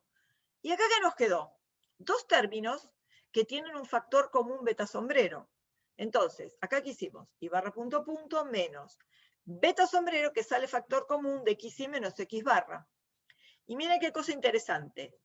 Si X toma particularmente un valor igual a su media, este término da 0. O sea que cuando X vale su media, ¿cuánto vale el Y sombrero? Vale también su media. O sea que en la recta de cuadrados mínimos, X barra, Y barra es un punto de la recta de cuadrados mínimos. Siempre. La de cuadrados mínimos, porque beta sombrero se calculaba con su fórmula y alfa sombrero en función de beta sombrero con esta fórmula. ¿Ok? Entonces, en la recta de cuadrados mínimos, X barra Y barra siempre es un punto de la recta. ¿Cómo hacemos la regresión lineal? Teníamos X, teníamos Y. Vamos a estadísticas, análisis de regresión lineal. La variable aleatoria o dependiente es la lectura. La variable predictora o variable regresora, no me acuerdo cómo dice, va la concentración de amoxicilina. Entonces, fíjense una cosa. Por ahora vamos a focalizarnos en este cuadrito nomás, la primera parte. Quiere decir estadístico o estimador del parámetro. O sea que vamos a mirar acá. La recta la vamos a armar con esta primera columna. Fíjense que acá dice constante. Constante es esto, es el término independiente de la recta. Es la constante, la ordenada al origen. Y acá dice concentración de amoxicilina. ¿Por qué no dice pendiente? Lo que dice ahí es el coeficiente que multiplica a la concentración de amoxicilina, que en la recta de regresión simple, una Y que depende de una X, es la pendiente. Pero puede ser que la lectura, por ejemplo, en este caso, no dependiera solo de la concentración. A lo mejor la lectura depende de la humedad ambiente, depende del voltaje que tenga el aparato en ese momento, depende de alguna cosa más, donde uno quisiera predecir el valor de la lectura en función de todas esas cosas. esto se transformaría en una regresión múltiple, porque uno tendría más de una variable predictora. Entonces tendríamos el coeficiente que multiplica la concentración, pero tendríamos otro coeficiente que multiplicaría a la humedad ambiente, otro coeficiente que multiplicaría al voltaje. Entonces, esos no serían técnicamente pendientes, serían los coeficientes que multiplican a cada variable predictora. Por eso acá dice concentración de amoxicilina, porque este coeficiente multiplica a la variable concentración de amoxicilina. Entonces tenemos, la recta de cuadrado mínimo va a ser y sombrero igual a menos 4,6047, que es la ordenada al origen o constante, más 2,0847 por XY, que es el coeficiente que multiplica la concentración de amoxicilina o pendiente en esta regresión simple. Acá tenemos la media de la concentración de amoxicilina y la media de lectura. ¿Por qué les volví a copiar esto acá? Fíjense, acuérdense que dijimos que X barra y barra era un punto de la recta de cuadrados mínimos. Entonces, si yo reemplazo acá por X barra por 8, la Y me tiene que dar Y barra. De hecho, es lo que tienen acá. Y sombrero, para cuando X vale 8, es esta cuenta, y eso da 12,07, o sea, da la media de Y. Cuando en la ecuación le ponen la X barra en el lugar de la X, la Y les da el igual Y barra. Y es lo que tienen acá. Esto es el diagrama de dispersión con la recta de cuadrados mínimos armada, superpuesta. Cuando ustedes hacen la regresión, por defecto les da el gráfico del diagrama de dispersión con la recta ajustada. Los I sub IJ son los puntos azules. Los I sombreros son los puntos que están sobre la recta. Y cada uno de ellos lo van a obtener así, armando esta ecuación para cuando reemplacen por cada X. Fíjense que si reemplazan por 4, da este valor rojo. Y algunos están por arriba, otros están por abajo. O sea que si piensan en los residuos, esta va a tener residuo positivo, estas dos tienen residuos negativos. ¿Ok? O sea, van a tener algunos residuos positivos, otros negativos. Y los residuos son los valores observados I sub IJ menos los valores I sub I sombrero, que son los que están sobre la recta. ¿Ok? Acá en el 8, yo no lo crucé acá, pero si ustedes cruzan por 8, que lo tienen en el gráfico anterior, este punto rojo es el que tiene abscisa 8 y ordenada 12,07, que es la media de los IES. Fíjense una cosa, porque esto lo vamos a ver después. El residuo es el valor observado menos el valor predicho. El valor predicho es el I sombrero. Y fíjense que cuanto más apiñaditos estén los puntos, menor dispersión tienen. Y más cerca van a estar los I de los I sombrero. Cuanto más dispersos sean esos puntos, más variabilidad en las lecturas, más distantes van a ser los I de los I sombrero. O sea que estas distancias nos van a estar midiendo variabilidad. Lo vamos a ver más adelante. Acuérdense que el I menos el I sombrero nos mide la variabilidad de los datos. Acá tienen la ecuación de la recta. Observaciones hasta el momento. A cualquier nube de puntos se le puede ajustar una recta. Puede tener cualquier nube de puntos con cualquier forma estrambótica, si hacen la regresión lineal, les va a ajustar una recta. Ahora, que sea válido el modelo lineal es otra cosa. Por eso, por más que todavía no hablamos de distribución normal, si quisiéramos demostrar la validez del modelo o quisiéramos estimar los parámetros por medio de intervalo de confianza, acuérdense que el intervalo de confianza involucra una probabilidad, ¿no? El 1 menos alfa es la probabilidad que dejamos adentro de los dos valores críticos para llegar después, dos valores de tabla, para llegar después a una fórmula de un intervalo de confianza. Lo hicimos antes para mu, a partir de X barra. Bueno, ahora vamos a querer intervalos de confianza para los parámetros, para ver qué tan cerca están los estadísticos. Pero para eso necesitamos otros supuestos. ¿Cuál es la normalidad? Entonces, el modelo que hemos planteado hasta ahora era este, ¿no? La esperanza de la psi, que era mu sub i, era alfa más beta xi. Y ahora tenemos que plantear que las variables tienen que ser normales. O sea, cada población de lectura para cada x tiene que tener una distribución normal, donde la media mu sub i, las medias mu sub i para los distintos valores de x, tienen que estar sobre la recta de ecuación alfa más beta por xi. Y el nivel de, nivel de significación. la desviación estándar tiene que ser sigma. Fíjense que a sigma no le pusimos subíndice, a todas les pedimos que tengan la misma desviación estándar. Y las I sub ij tienen que ser independientes. Fíjense que acá están los tres supuestos: normalidad, independencia, homogeneidad de varianzas. ¿Se acuerdan que dijimos que lo íbamos a arrastrar hasta el final de la cursada? Bueno, siguen apareciendo los tres: normalidad, independencia, homogeneidad de varianzas. O bien, otra forma que podemos plantear esa normalidad es decir, si en el modelo cada I sub ij es alfa más beta xi más un error, a los errores podemos pedirle la normalidad. Entonces los errores le pedimos que sean normales, esperanza cero ya se la habíamos pedido, que tengan desvío sigma, todos lo mismo, y que sean independientes. Y de nuevo aparecen normalidad, independencia, homogeneidad de varianzas. ¿Está bien? Bueno, este grafiquito me encanta porque acá se ve lindo lo que dijimos antes. Acá tenemos las X y tenemos las Y's. Globalmente, bueno, de casualidad, acá tenemos 4 valores de X con sus respectivos valores de Y. Estos serían para nosotros las concentraciones. Esta sería la población de lecturas, donde nosotros para cada punto, para cada X, observamos 3 réplicas.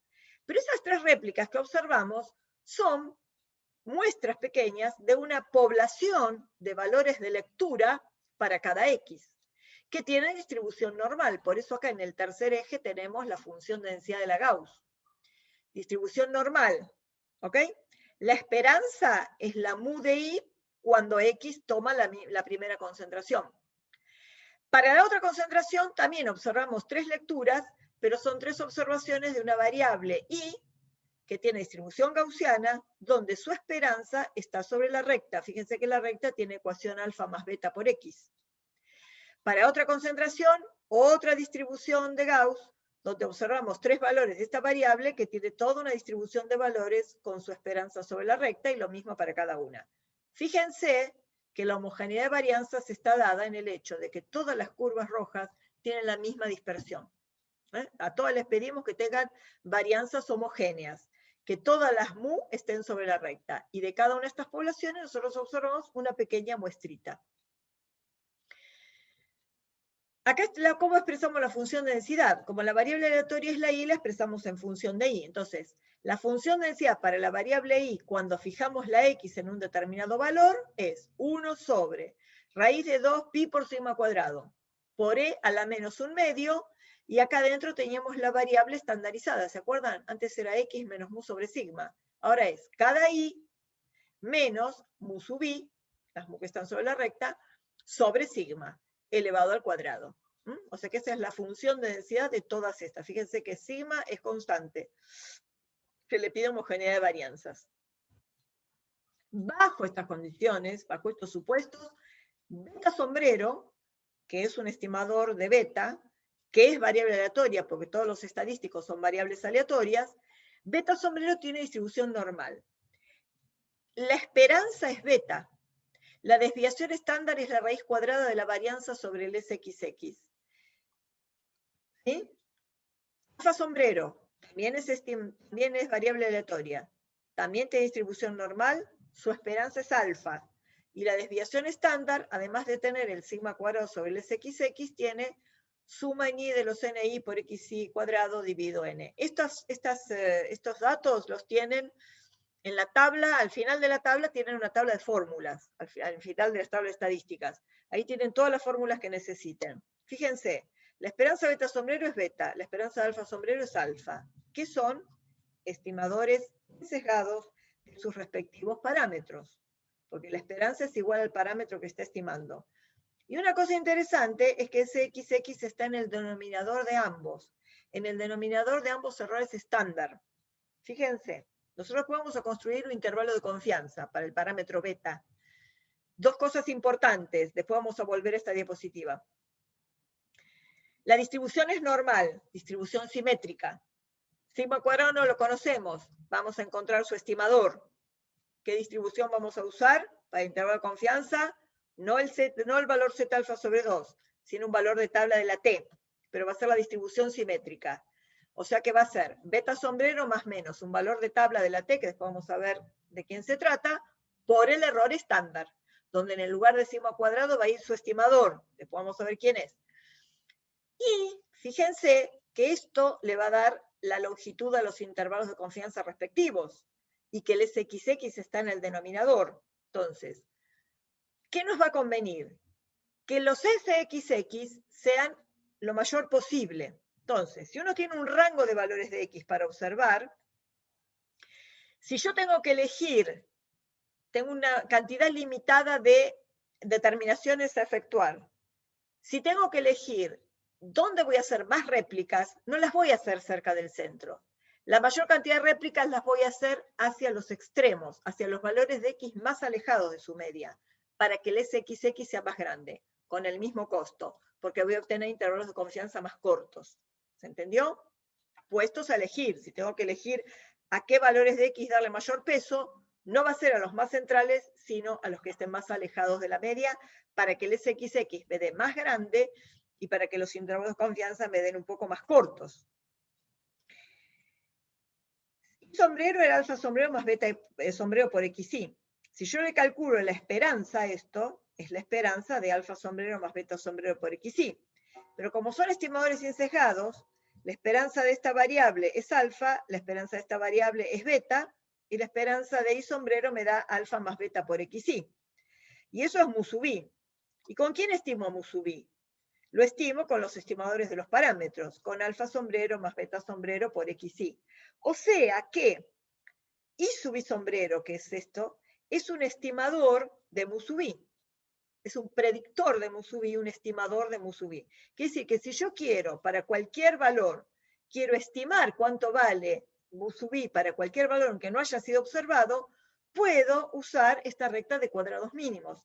Interpolar para cualquier valor de X, aunque no lo haya observado para confeccionar la recta de cuadrados mínimos, y interpolar a ver cuánto me da el valor de Y sombrero. Ese además va a ser un estimador de la esperanza de Y cuando X toma ese valor de X. Haya sido observado o no haya sido observado. La recta ya la tengo construida y puedo interpolar en cualquier lugar. Lo que no puedo hacer es extrapolar, y ahora vamos a ver eso. Bueno, antes de ver eso, vamos a ver.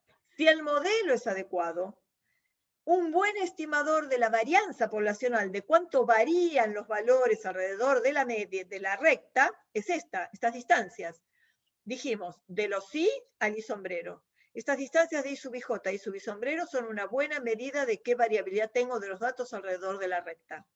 Entonces, esa suma de los Y menos Y sombrero elevadas al cuadrado para evitar los negativos sumado, es una suma de cuadrados de lo que dimos en llamar los residuos, porque los Y sub IJ son los observados. Los Y sombreros son los estimados por la recta de cuadrados mínimos, por el modelo lineal. Entonces, esto es un observado menos un esperado. Esto es un residuo. Elevo al cuadrado para evitar negativos. Y fíjense, acá estamos diciendo que los grados de libertad son n-2. Lo divido por n-2. ¿Se acuerdan qué dijimos cuando... En algún momento lo dijimos, que cuando yo hacía el desvío de n datos respecto de una media, los grados de libertad eran n-1, porque con n datos estaba estimando una media. Cuando hicimos el test de Student para dos muestras independientes, el SP cuadrado lo dividimos por n1 más n2 menos 2. O sea que n1 más n2 eran n, y las medias que estimábamos cuando hacíamos un test de Student eran 2. Estábamos haciendo n menos 2. Cuando hicimos el ANOVA, el estimador de la varianza, que era el dentro, tenía grados de libertad n-i. Con n datos estimábamos y medias. Entonces siempre los grados de libertad del error del estimador de la varianza son n menos la cantidad de parámetros que estamos estimando. Y fíjense que acá n menos 2 es la cantidad de parámetros que estamos estimando. ¿Cuáles son los parámetros que estamos estimando con el modelo lineal? El alfa, la ordenada al origen, y el beta, la pendiente. Por eso los grados de libertad acá son n-2. Porque es n menos 2 parámetros que estamos estimando con estos n datos. ¿Se entendió eso? Si desarrollamos, a menos que griten, supongo que se entendió. Si, o salvo que se haya cortado, que espero que no. Si desarrollamos este cuadrado, este desarrollo de este cuadrado nos va a dar esta fórmula. SII menos, se viene escuchando. Bien, gracias Rosario y Santiago.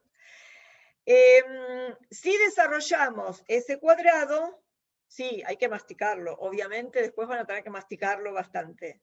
Pero yo por eso siempre les hago recordar lo que más o menos vimos antes para que vean que todo está relacionado con todo. Después mastíquenlo tranquilos cuando vean el video. Si desarrollamos este cuadrado, esto da SII menos SXY cuadrado sobre SXX. ¿Está bien? Este es el mismo numerador del beta sombrero, pero elevado al cuadrado.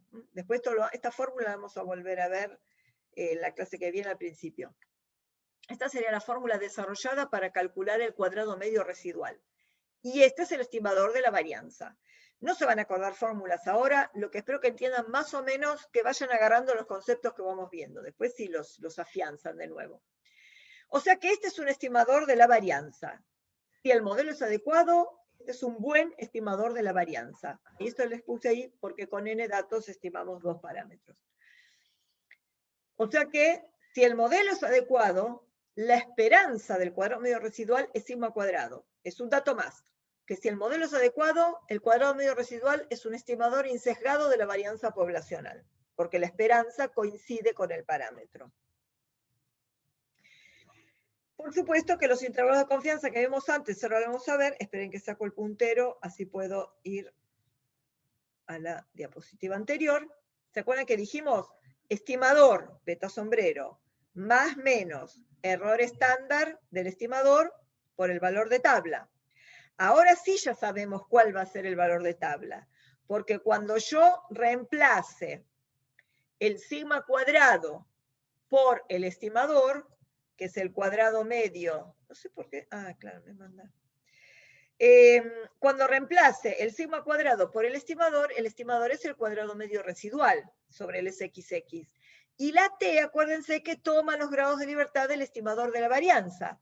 Como el estimador de la varianza es el residual que tiene n-2 grados de libertad, el valor de tabla T alfa sobre 2 va a tener n-2 grados de libertad. Entonces voy a tener beta sombrero más menos T alfa sobre 2 n-2 por el error estándar de beta sombrero, que es la raíz del cuadrado medio residual sobre el SXX. Y si quisiera hacer, acá les puse de nuevo, el n-2 sale de ese, ¿no? Y si quisiera hacer un intervalo de confianza para la ordenada al origen, sería, bueno, no voy a volver porque esto me lleva a la diapositiva 8, pero bueno, no importa, vuelvo. En el lugar de sigma cuadrado ponemos el residual en ambos dos intervalos de confianza. Y acuérdense que el error estándar de alfa sombrero al sigma cuadrado sobre el SXX le agregaba esto, ¿no? La suma de los NI por XI cuadrado sobre N. Entonces, la fórmula del intervalo de confianza para alfa va a tener esta fórmula.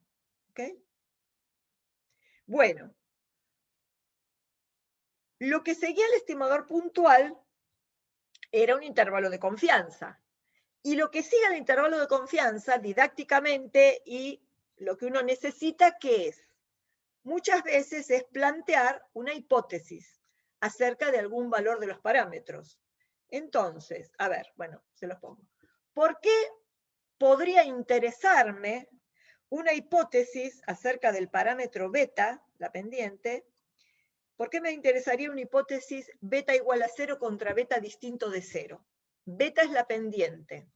¿Por qué me podría interesar una hipótesis beta 0 contra distinto de 0? ¿Y qué me puede interesar de esta? ¿Rechazar la hipótesis nula o no rechazar la hipótesis nula?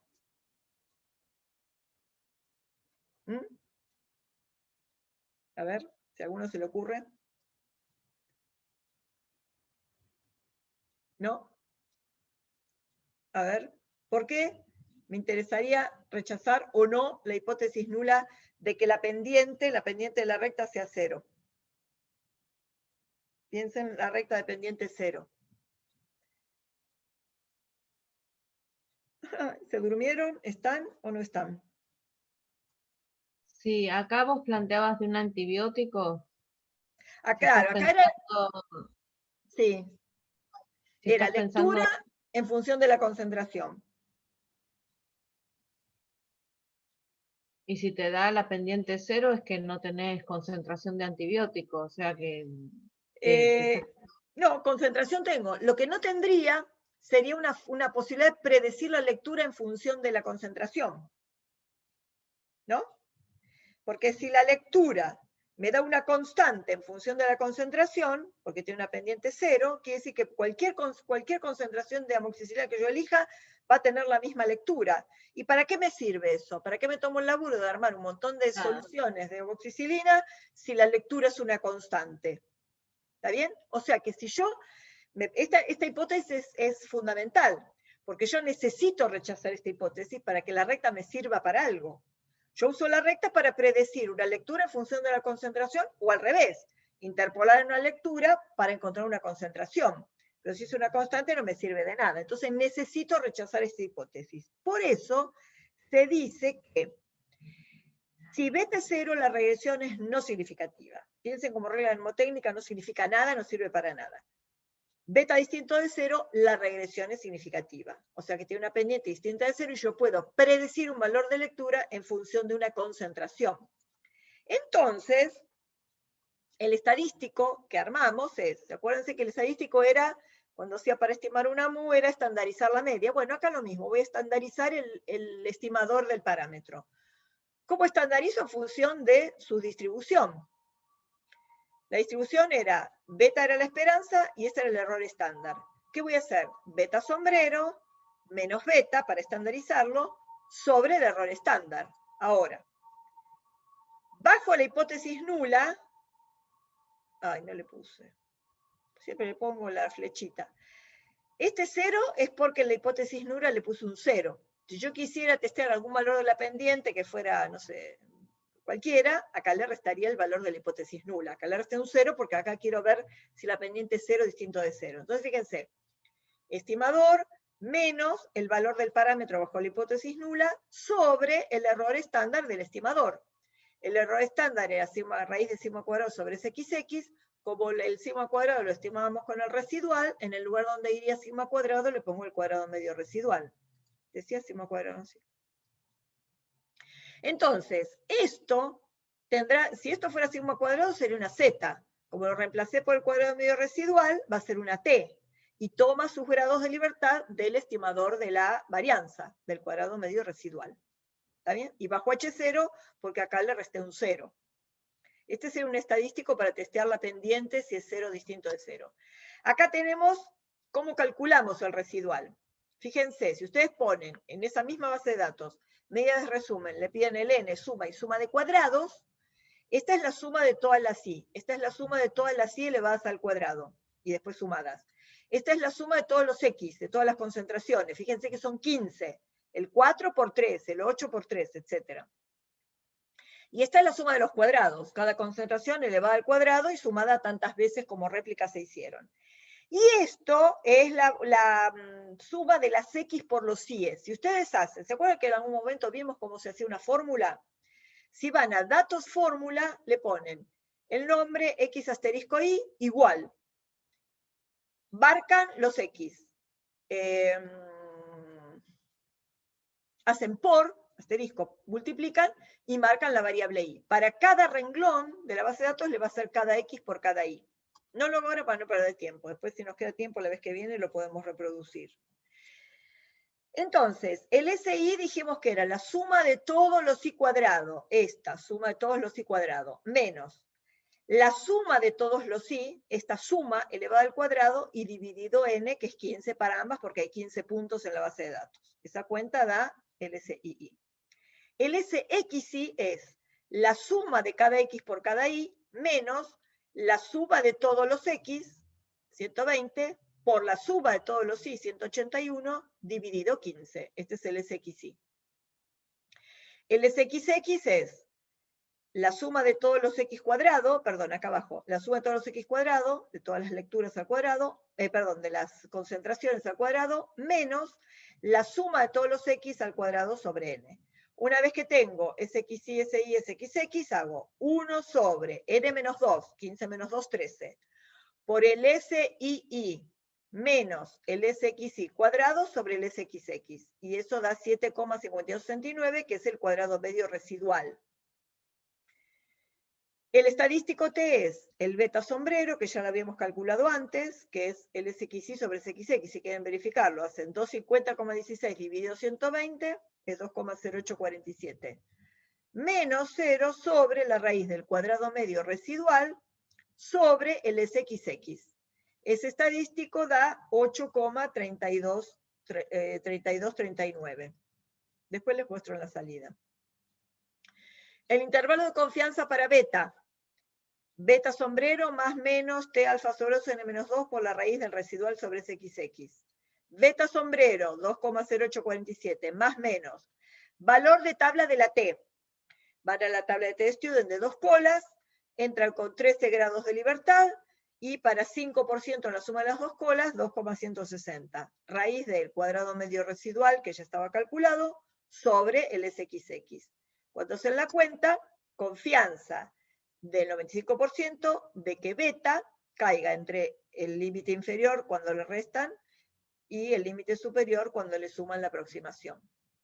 Acá está la salida. Miremos el resto, que no, hasta antes habíamos visto esta parte nada más. Ahora tenemos el error estándar. Este 2,1251 es el error estándar este. Es la... a ver, esperen. A ver si consigo... Voy a agarrar un Excel.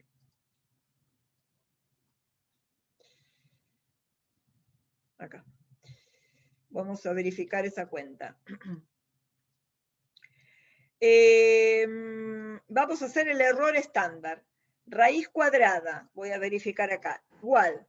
Este es el denominador del beta sombrero, ¿no? Raíz de 7,5269, 7,5269, dividido 120, que es el SXX. Cierro paréntesis, 0,2504. ¿Dónde está? Acá. 0,2504. Es el error estándar de beta sombrero. Y si ahora hago el estadístico, el estimador, 2,0847, dividido el error estándar, que es esto, da 8,3237. O sea que este lo pueden obtener de acá, ¿no? Igual, 2,0847, 2,0847, dividido 0,2504, 0,2504, que es el error estándar, 8,3237, bueno, hay diferencias decimales, ¿no? Este es el T lo tiene a 7, esto sobre esto consiguen el valor de T. Y el intervalo de confianza, que ya lo calculamos, está acá, 1,5436, bueno, hay diferencias decimales, a 2,625. ¿Está bien? Bien, con eso verifican la fórmula del test T y del intervalo de confianza. El p-valor, vamos a ver, vamos a analizar la salida. Espera. Acá. Bueno, esto ya está verificado. Vamos a analizar esto. Beta igual a 0, beta distinto de 0. ¿Dónde pueden tomar decisiones sobre estas hipótesis? Hasta acá en 2 lugares. 1, hicieron el test T, da un valor grande, y el p-valor da menor que un 10 milésimo. Con un p-valor muy pequeño, con este estadístico que evaluaba esta hipótesis, ¿qué decisión se toma? Con un p-valor menor que el 5%. ¿Qué se decidía? P-valor menor que alfa, se rechazaba la hipótesis nula. ¿Ok? Es mucho menor que alfa, mucho menor que el 5%. Se rechaza la hipótesis nula, se decide que la regresión es significativa. Beta es distinto de 0. ¿Está bien? Con este estadístico tan grande, un p-valor pequeño. Sí, decime. Que sí, que se rechaza. Perfecto, se recontra rechaza. ¿Cómo se verifica mirando el intervalo de confianza? ¿Qué tiene que mirar?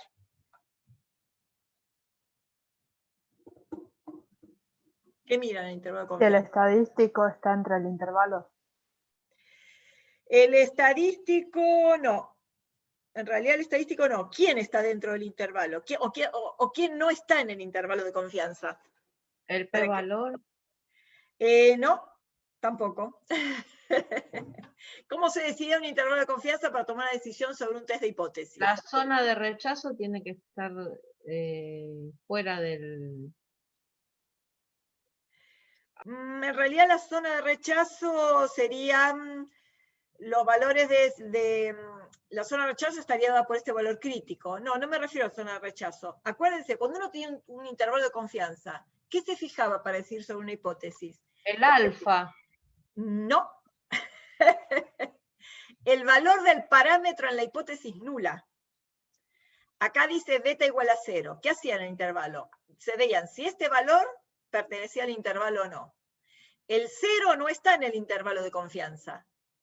Entonces, se rechaza la hipótesis nula de que beta pueda valer 0.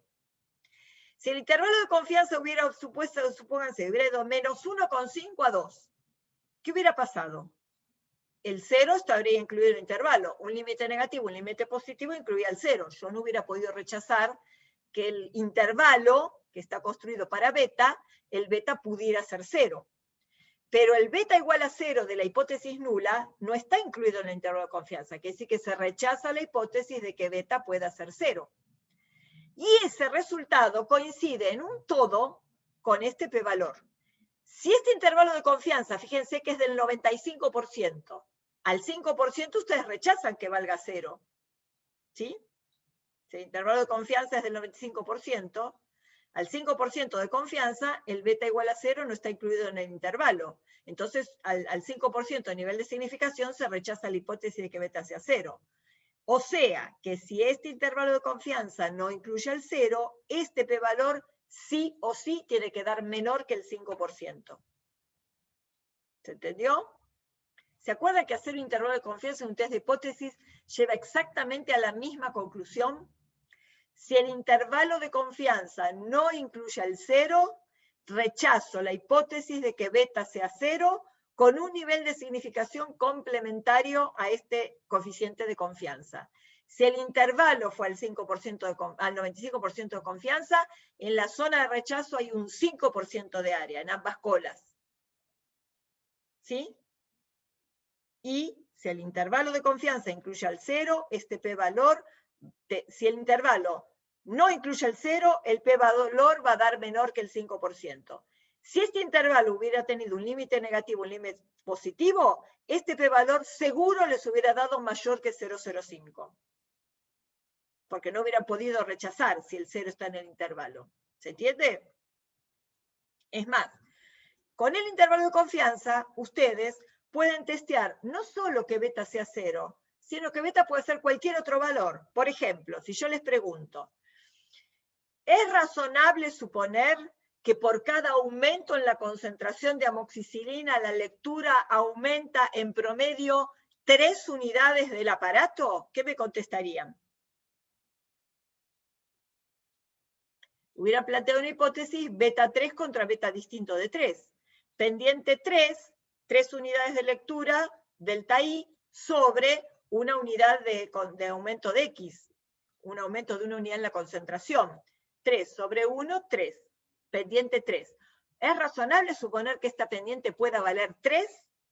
Y no, el 3 no está incluido en el intervalo de confianza, no vale 3.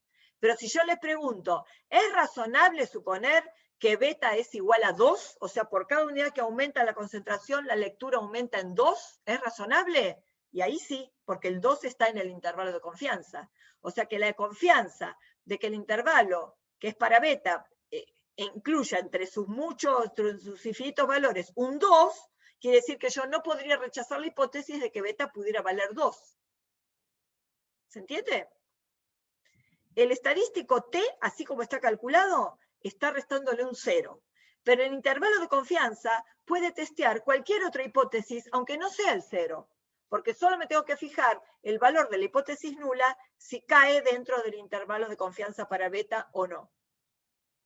¿Está bien? Después ustedes mastiquen más también esto. Tienen bastante para masticar. Conclusiones. El intervalo de confianza para beta no contiene al 0. La P del test es mucho menor que 0,05. entonces la regresión es altamente significativa. La lectura en el espectrofotómetro varía significativamente con la concentración de amoxicilina. Y varía en forma positiva, porque el signo de la pendiente dio positivo. ¿Está bien? ¿De acuerdo? Ah, algo sobre la... Decime, Alejandra. Que sí, para que veas que estamos vivos. Gracias, gracias. Alguien que contesta. Bueno, vamos a ver algo sobre la ordenada al origen. Si yo hiciera un test alfa igual a alfa sub 0 contra alfa distinto a alfa sub 0, el estadístico de prueba sería esto, alfa sombrero menos alfa sub 0. Sí, perdón, para redondear, si el 0 no está incluido, no rechazo. Exactamente. En el intervalo de confianza. Para beta, acá. En realidad para cualquier intervalo. En este caso particular, para beta. El intervalo de confianza no contiene el 0. Si el intervalo de confianza contuviera el 0, yo no podría rechazar la hipótesis de que beta podría valer 0.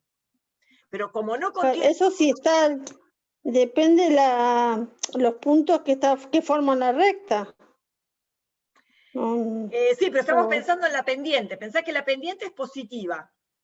Ah, siempre pasa, claro. Es positiva porque este B sombrero es positivo. Y viste que con el diagrama de dispersión, los puntos, la lectura aumentaba cuando la concentración aumentaba. Entonces sí. La pendiente era positiva. Ahora esa pendiente positiva podrían llegar a no ser significativa. Bueno, es significativa porque este p-valor es muy chiquito y porque el intervalo de confianza no contiene al 0. Entonces yo rechazo esta hipótesis de que beta pueda valer 0 y decido, con una baja probabilidad de equivocarme, más chica que esta pendiente es distinta de 0. O sea que la recta tiene una pendiente significativamente alta positiva. ¿Y si el p-valor es más grande? Si este p-valor hubiera sido mayor que 0,05, este intervalo de confianza seguro tendría un límite negativo y un límite positivo, porque estaría incluyendo el 0. Y yo no podría rechazar la hipótesis de que beta es 0, y la regresión sería no significativa y la recta no me serviría para nada, porque sería una constante, con el aumento de la concentración la lectura sería constante, así que no me sirve para predecir nada. Bueno, lo voy a ver, Dale, tranquila. Después lo mías tranquila, si no después la próxima me preguntás de nuevo. Sí, gracias. Buenísimo. Bueno, acá entonces, puedo hacer un test para testear algún valor algún valor determinado de la ordenada al origen. Lo mismo si hiciera con beta. Bueno, la cuestión es que el test tomaría esta forma. Acá, a ver, ¿alguien pregunta? ¿Solo con el infostat puedo calcular el p-valor? Sí, en realidad vos podrías, con la tabla también, tendrías el valor del estadístico de prueba, si quisieras, con este, vas a la tabla de T de 2 colas, con 13 grados de libertad, y te fijas hasta dónde llegas con el valor crítico, el valor de tabla. Seguramente que el último valor de tabla va a ser todavía más chico que este, lo vas a seguir rechazando, porque fíjate que el p-valor te dio muy chiquito. Entonces, hasta con el último valor de tabla de T de 2 colas, con 13 grados de libertad, seguro que vas a seguir rechazando. ¿Eso era lo que me preguntabas, Belén? O sea, lo podrías acotar, podrías decir P menor que un 10 milésimo, P menor que el último valor que te aparece en la tabla. Acá con el infostat lo calculás justo. Con el probabilidades y cuantiles del infostat también podés calcularlo. Entrás en probabilidades y cuantiles, una T con 13 grados de libertad, pones en la X 8,3239, ahí voy. Pones ese y te fijas el valor de probabilidad. Decime, niña, ¿alguien dice que levantaste la mano, Galaxy? ¿Querías preguntar algo? Bueno, acá entonces, estamos acá. Vamos a mirar la parte de la salida que se refiere a y esto creo que es lo último, ¿no? Sí, esta es la última diapo de hoy. Vamos a ver lo que se refiere a la ordenada al origen. Fíjense, el p-valor para testear la ordenada al origen es 0,0494, muy cerca de 0,05, muy cerca de casi no ser significativo. Y el intervalo de confianza tiene el 0 muy cerquita de acá. Los dos límites son negativos, pero el 0 está muy cerca. Entonces uno dice, El p-valor es muy poquito, muy poco significativo, está cerca del 5%, y entonces uno dice, ¿qué pasa si yo veo que es cierto, que para cuando la concentración es 0, la lectura debería valer 0? Esto no me lo está diciendo esto, porque yo con esta ordenada al origen, fíjense que me daba menos 4,6. Si ustedes prolongan esto, no va a llegar al 0, va a llegar al menos 4,6. Entonces uno se pregunta, ¿sería razonable, ya que estoy tan cerca de que sea, no estoy tan cerca de que sea 0 acá, pero con el p-valor casi tan poquito significativo, simplificar el modelo y decir, bueno, digo que en realidad no le ajusto el ordenado al origen, decido que pase por 0, o sea, fuerzo a la recta a pasar por 0. Fíjense que esta recta yo la forcé a pasar por 0. Y la ecuación de la recta, porque ustedes en el Infostat tienen una opción que viene tildada por defecto que dice ordenar al origen. Si se la destildan, va a ajustar una recta que pase por 0. Fíjense que la recta no la dibuja más allá de los límites, la dibuja en los límites que ustedes le dieron, desde 4 hasta 15, hasta 12 creo que era la concentración. No la dibuja más allá. Esta está con líneas forzada a extrapolarla al 0. Pero fíjense que esta recta, ¿ustedes les parece que ajusta bien los datos? En realidad es bastante horrible, porque esta recta sí es una recta promedio. Tengo residuos positivos y negativos a todo lo largo de la recta, pero con esta recta acá tengo solo residuos negativos, acá sí por el medio y acá casi solo residuos positivos.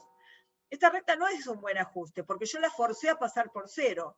Entonces, no conviene simplificar el modelo y decir, no, le hago fuerza a la recta para que pase por el origen, porque yo no necesito sí o sí que pase por el origen, porque esto no invalida que sea 0. Lo que pasa es que esta recta a lo mejor viene así, viene con una curvita acá, no lineal, tiene un intervalo de una recta y después en algún momento se va a hacer una meseta, porque el aparato no tiene lecturas de 200 y pico. Fíjense, con 25, o sea, en algún momento se va a terminar la escala del aparato.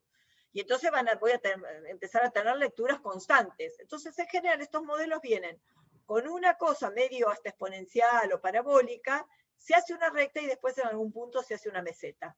Entonces, ustedes ajustan en el intervalo de linealidad nada más.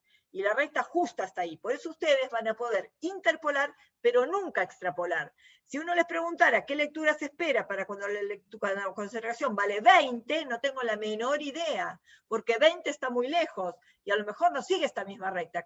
Capaz que en 20 ya se hizo una meseta. Lo mismo para concentración, no sé, de 2. De 2 yo no puedo usar esta recta, porque no evalué el 2, no lo medí en 2. ¿Se entiende? Entonces, no conviene, el modelo siempre ajustenlo con ordenada al origen y con pendiente, porque dentro de ese rango de linealidad la recta va a ser adecuada. Fuera uno no sabe qué pasa. Bueno. Ahora, ¿qué pasa con los puntos que se dispersan hacia arriba y hacia abajo? Por ejemplo, en los últimos puntos, sí, los que están más del centro de la recta que pasa por el medio, sí. los que se van para arriba o para abajo, porque yo me acuerdo en biológica que nos decían que no que se dispersaban, o sea, del centro de la recta hacia arriba y hacia abajo, no hacia la derecha o hacia la izquierda. Ah, outliers. Sí, digamos, como que no los consideráramos, y a veces era imposible centrarla con eso. A veces quedaba fea, pero quedaba centrada. Claro, sí. Vos me estás hablando de este gráfico, por ejemplo, no ya de esto donde el modelo así no va. No, claro, en el primer gráfico. El primero, bueno, vas a tener siempre una dispersión de los datos. Puede ser que existan outliers, que eso después se evalúa la presencia de outliers, sobre todo si vos tenés, si la X en realidad no fue fijada. Si la X fue fijada, esos outliers hay que mirarlos, no hay que eliminarlos porque sí. Uno tiene que analizar, porque a lo mejor era un tubo que vos a la vista viste que ese tubo te dio, pero no sé, si la coloración te dio demasiado fuerte, y es evidente que ese tubo fue contaminado, a lo mejor ese tubo tendrías que excluirlo, pero por una razón biológica, no por una razón numérica. ¿Cómo lidiar con los outliers? Yo no los eliminaría de movida, analizaría si pasó algo raro con esos tubos, si se refiere a una reacción química. Si se refiere a una medición biológica, analizaría, no sé, el paciente que me dio un valor demasiado alto o demasiado bajo. Antes de eliminar outliers hay que analizarlos, a ver qué causa tienen. Si uno lo puede eliminar por causa biológica, los elimina tranquilamente. Si solo por causa numérica, porque te dio feo, yo no los eliminaría. A lo sumo lo que puede hacer, te puede después prolongar los intervalos de confianza cuando vos quieras estimar, no sé, la esperanza, como después vamos a ver.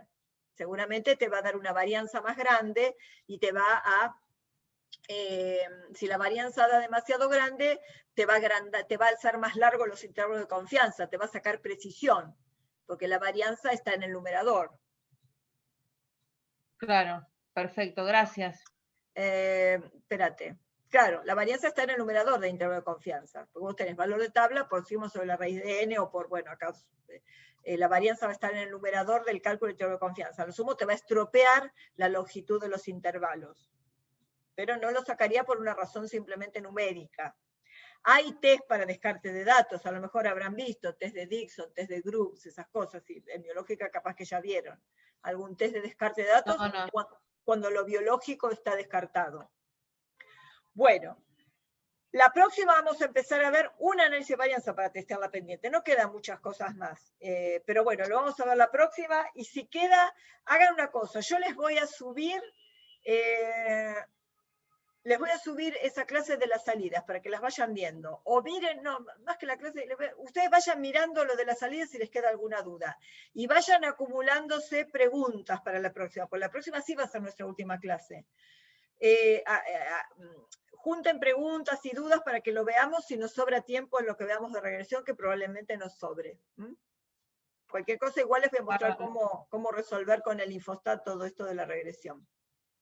Bueno, chiquitos, bueno, profe, muchas gracias. Un lindo fin de semana, buen fin de semana largo, descansen y nos vemos el jueves que viene si Dios quiere. Después les subo la clase para que la convierta. Gracias. Gracias, muchas gracias, profe. Gracias. Buen fin de semana.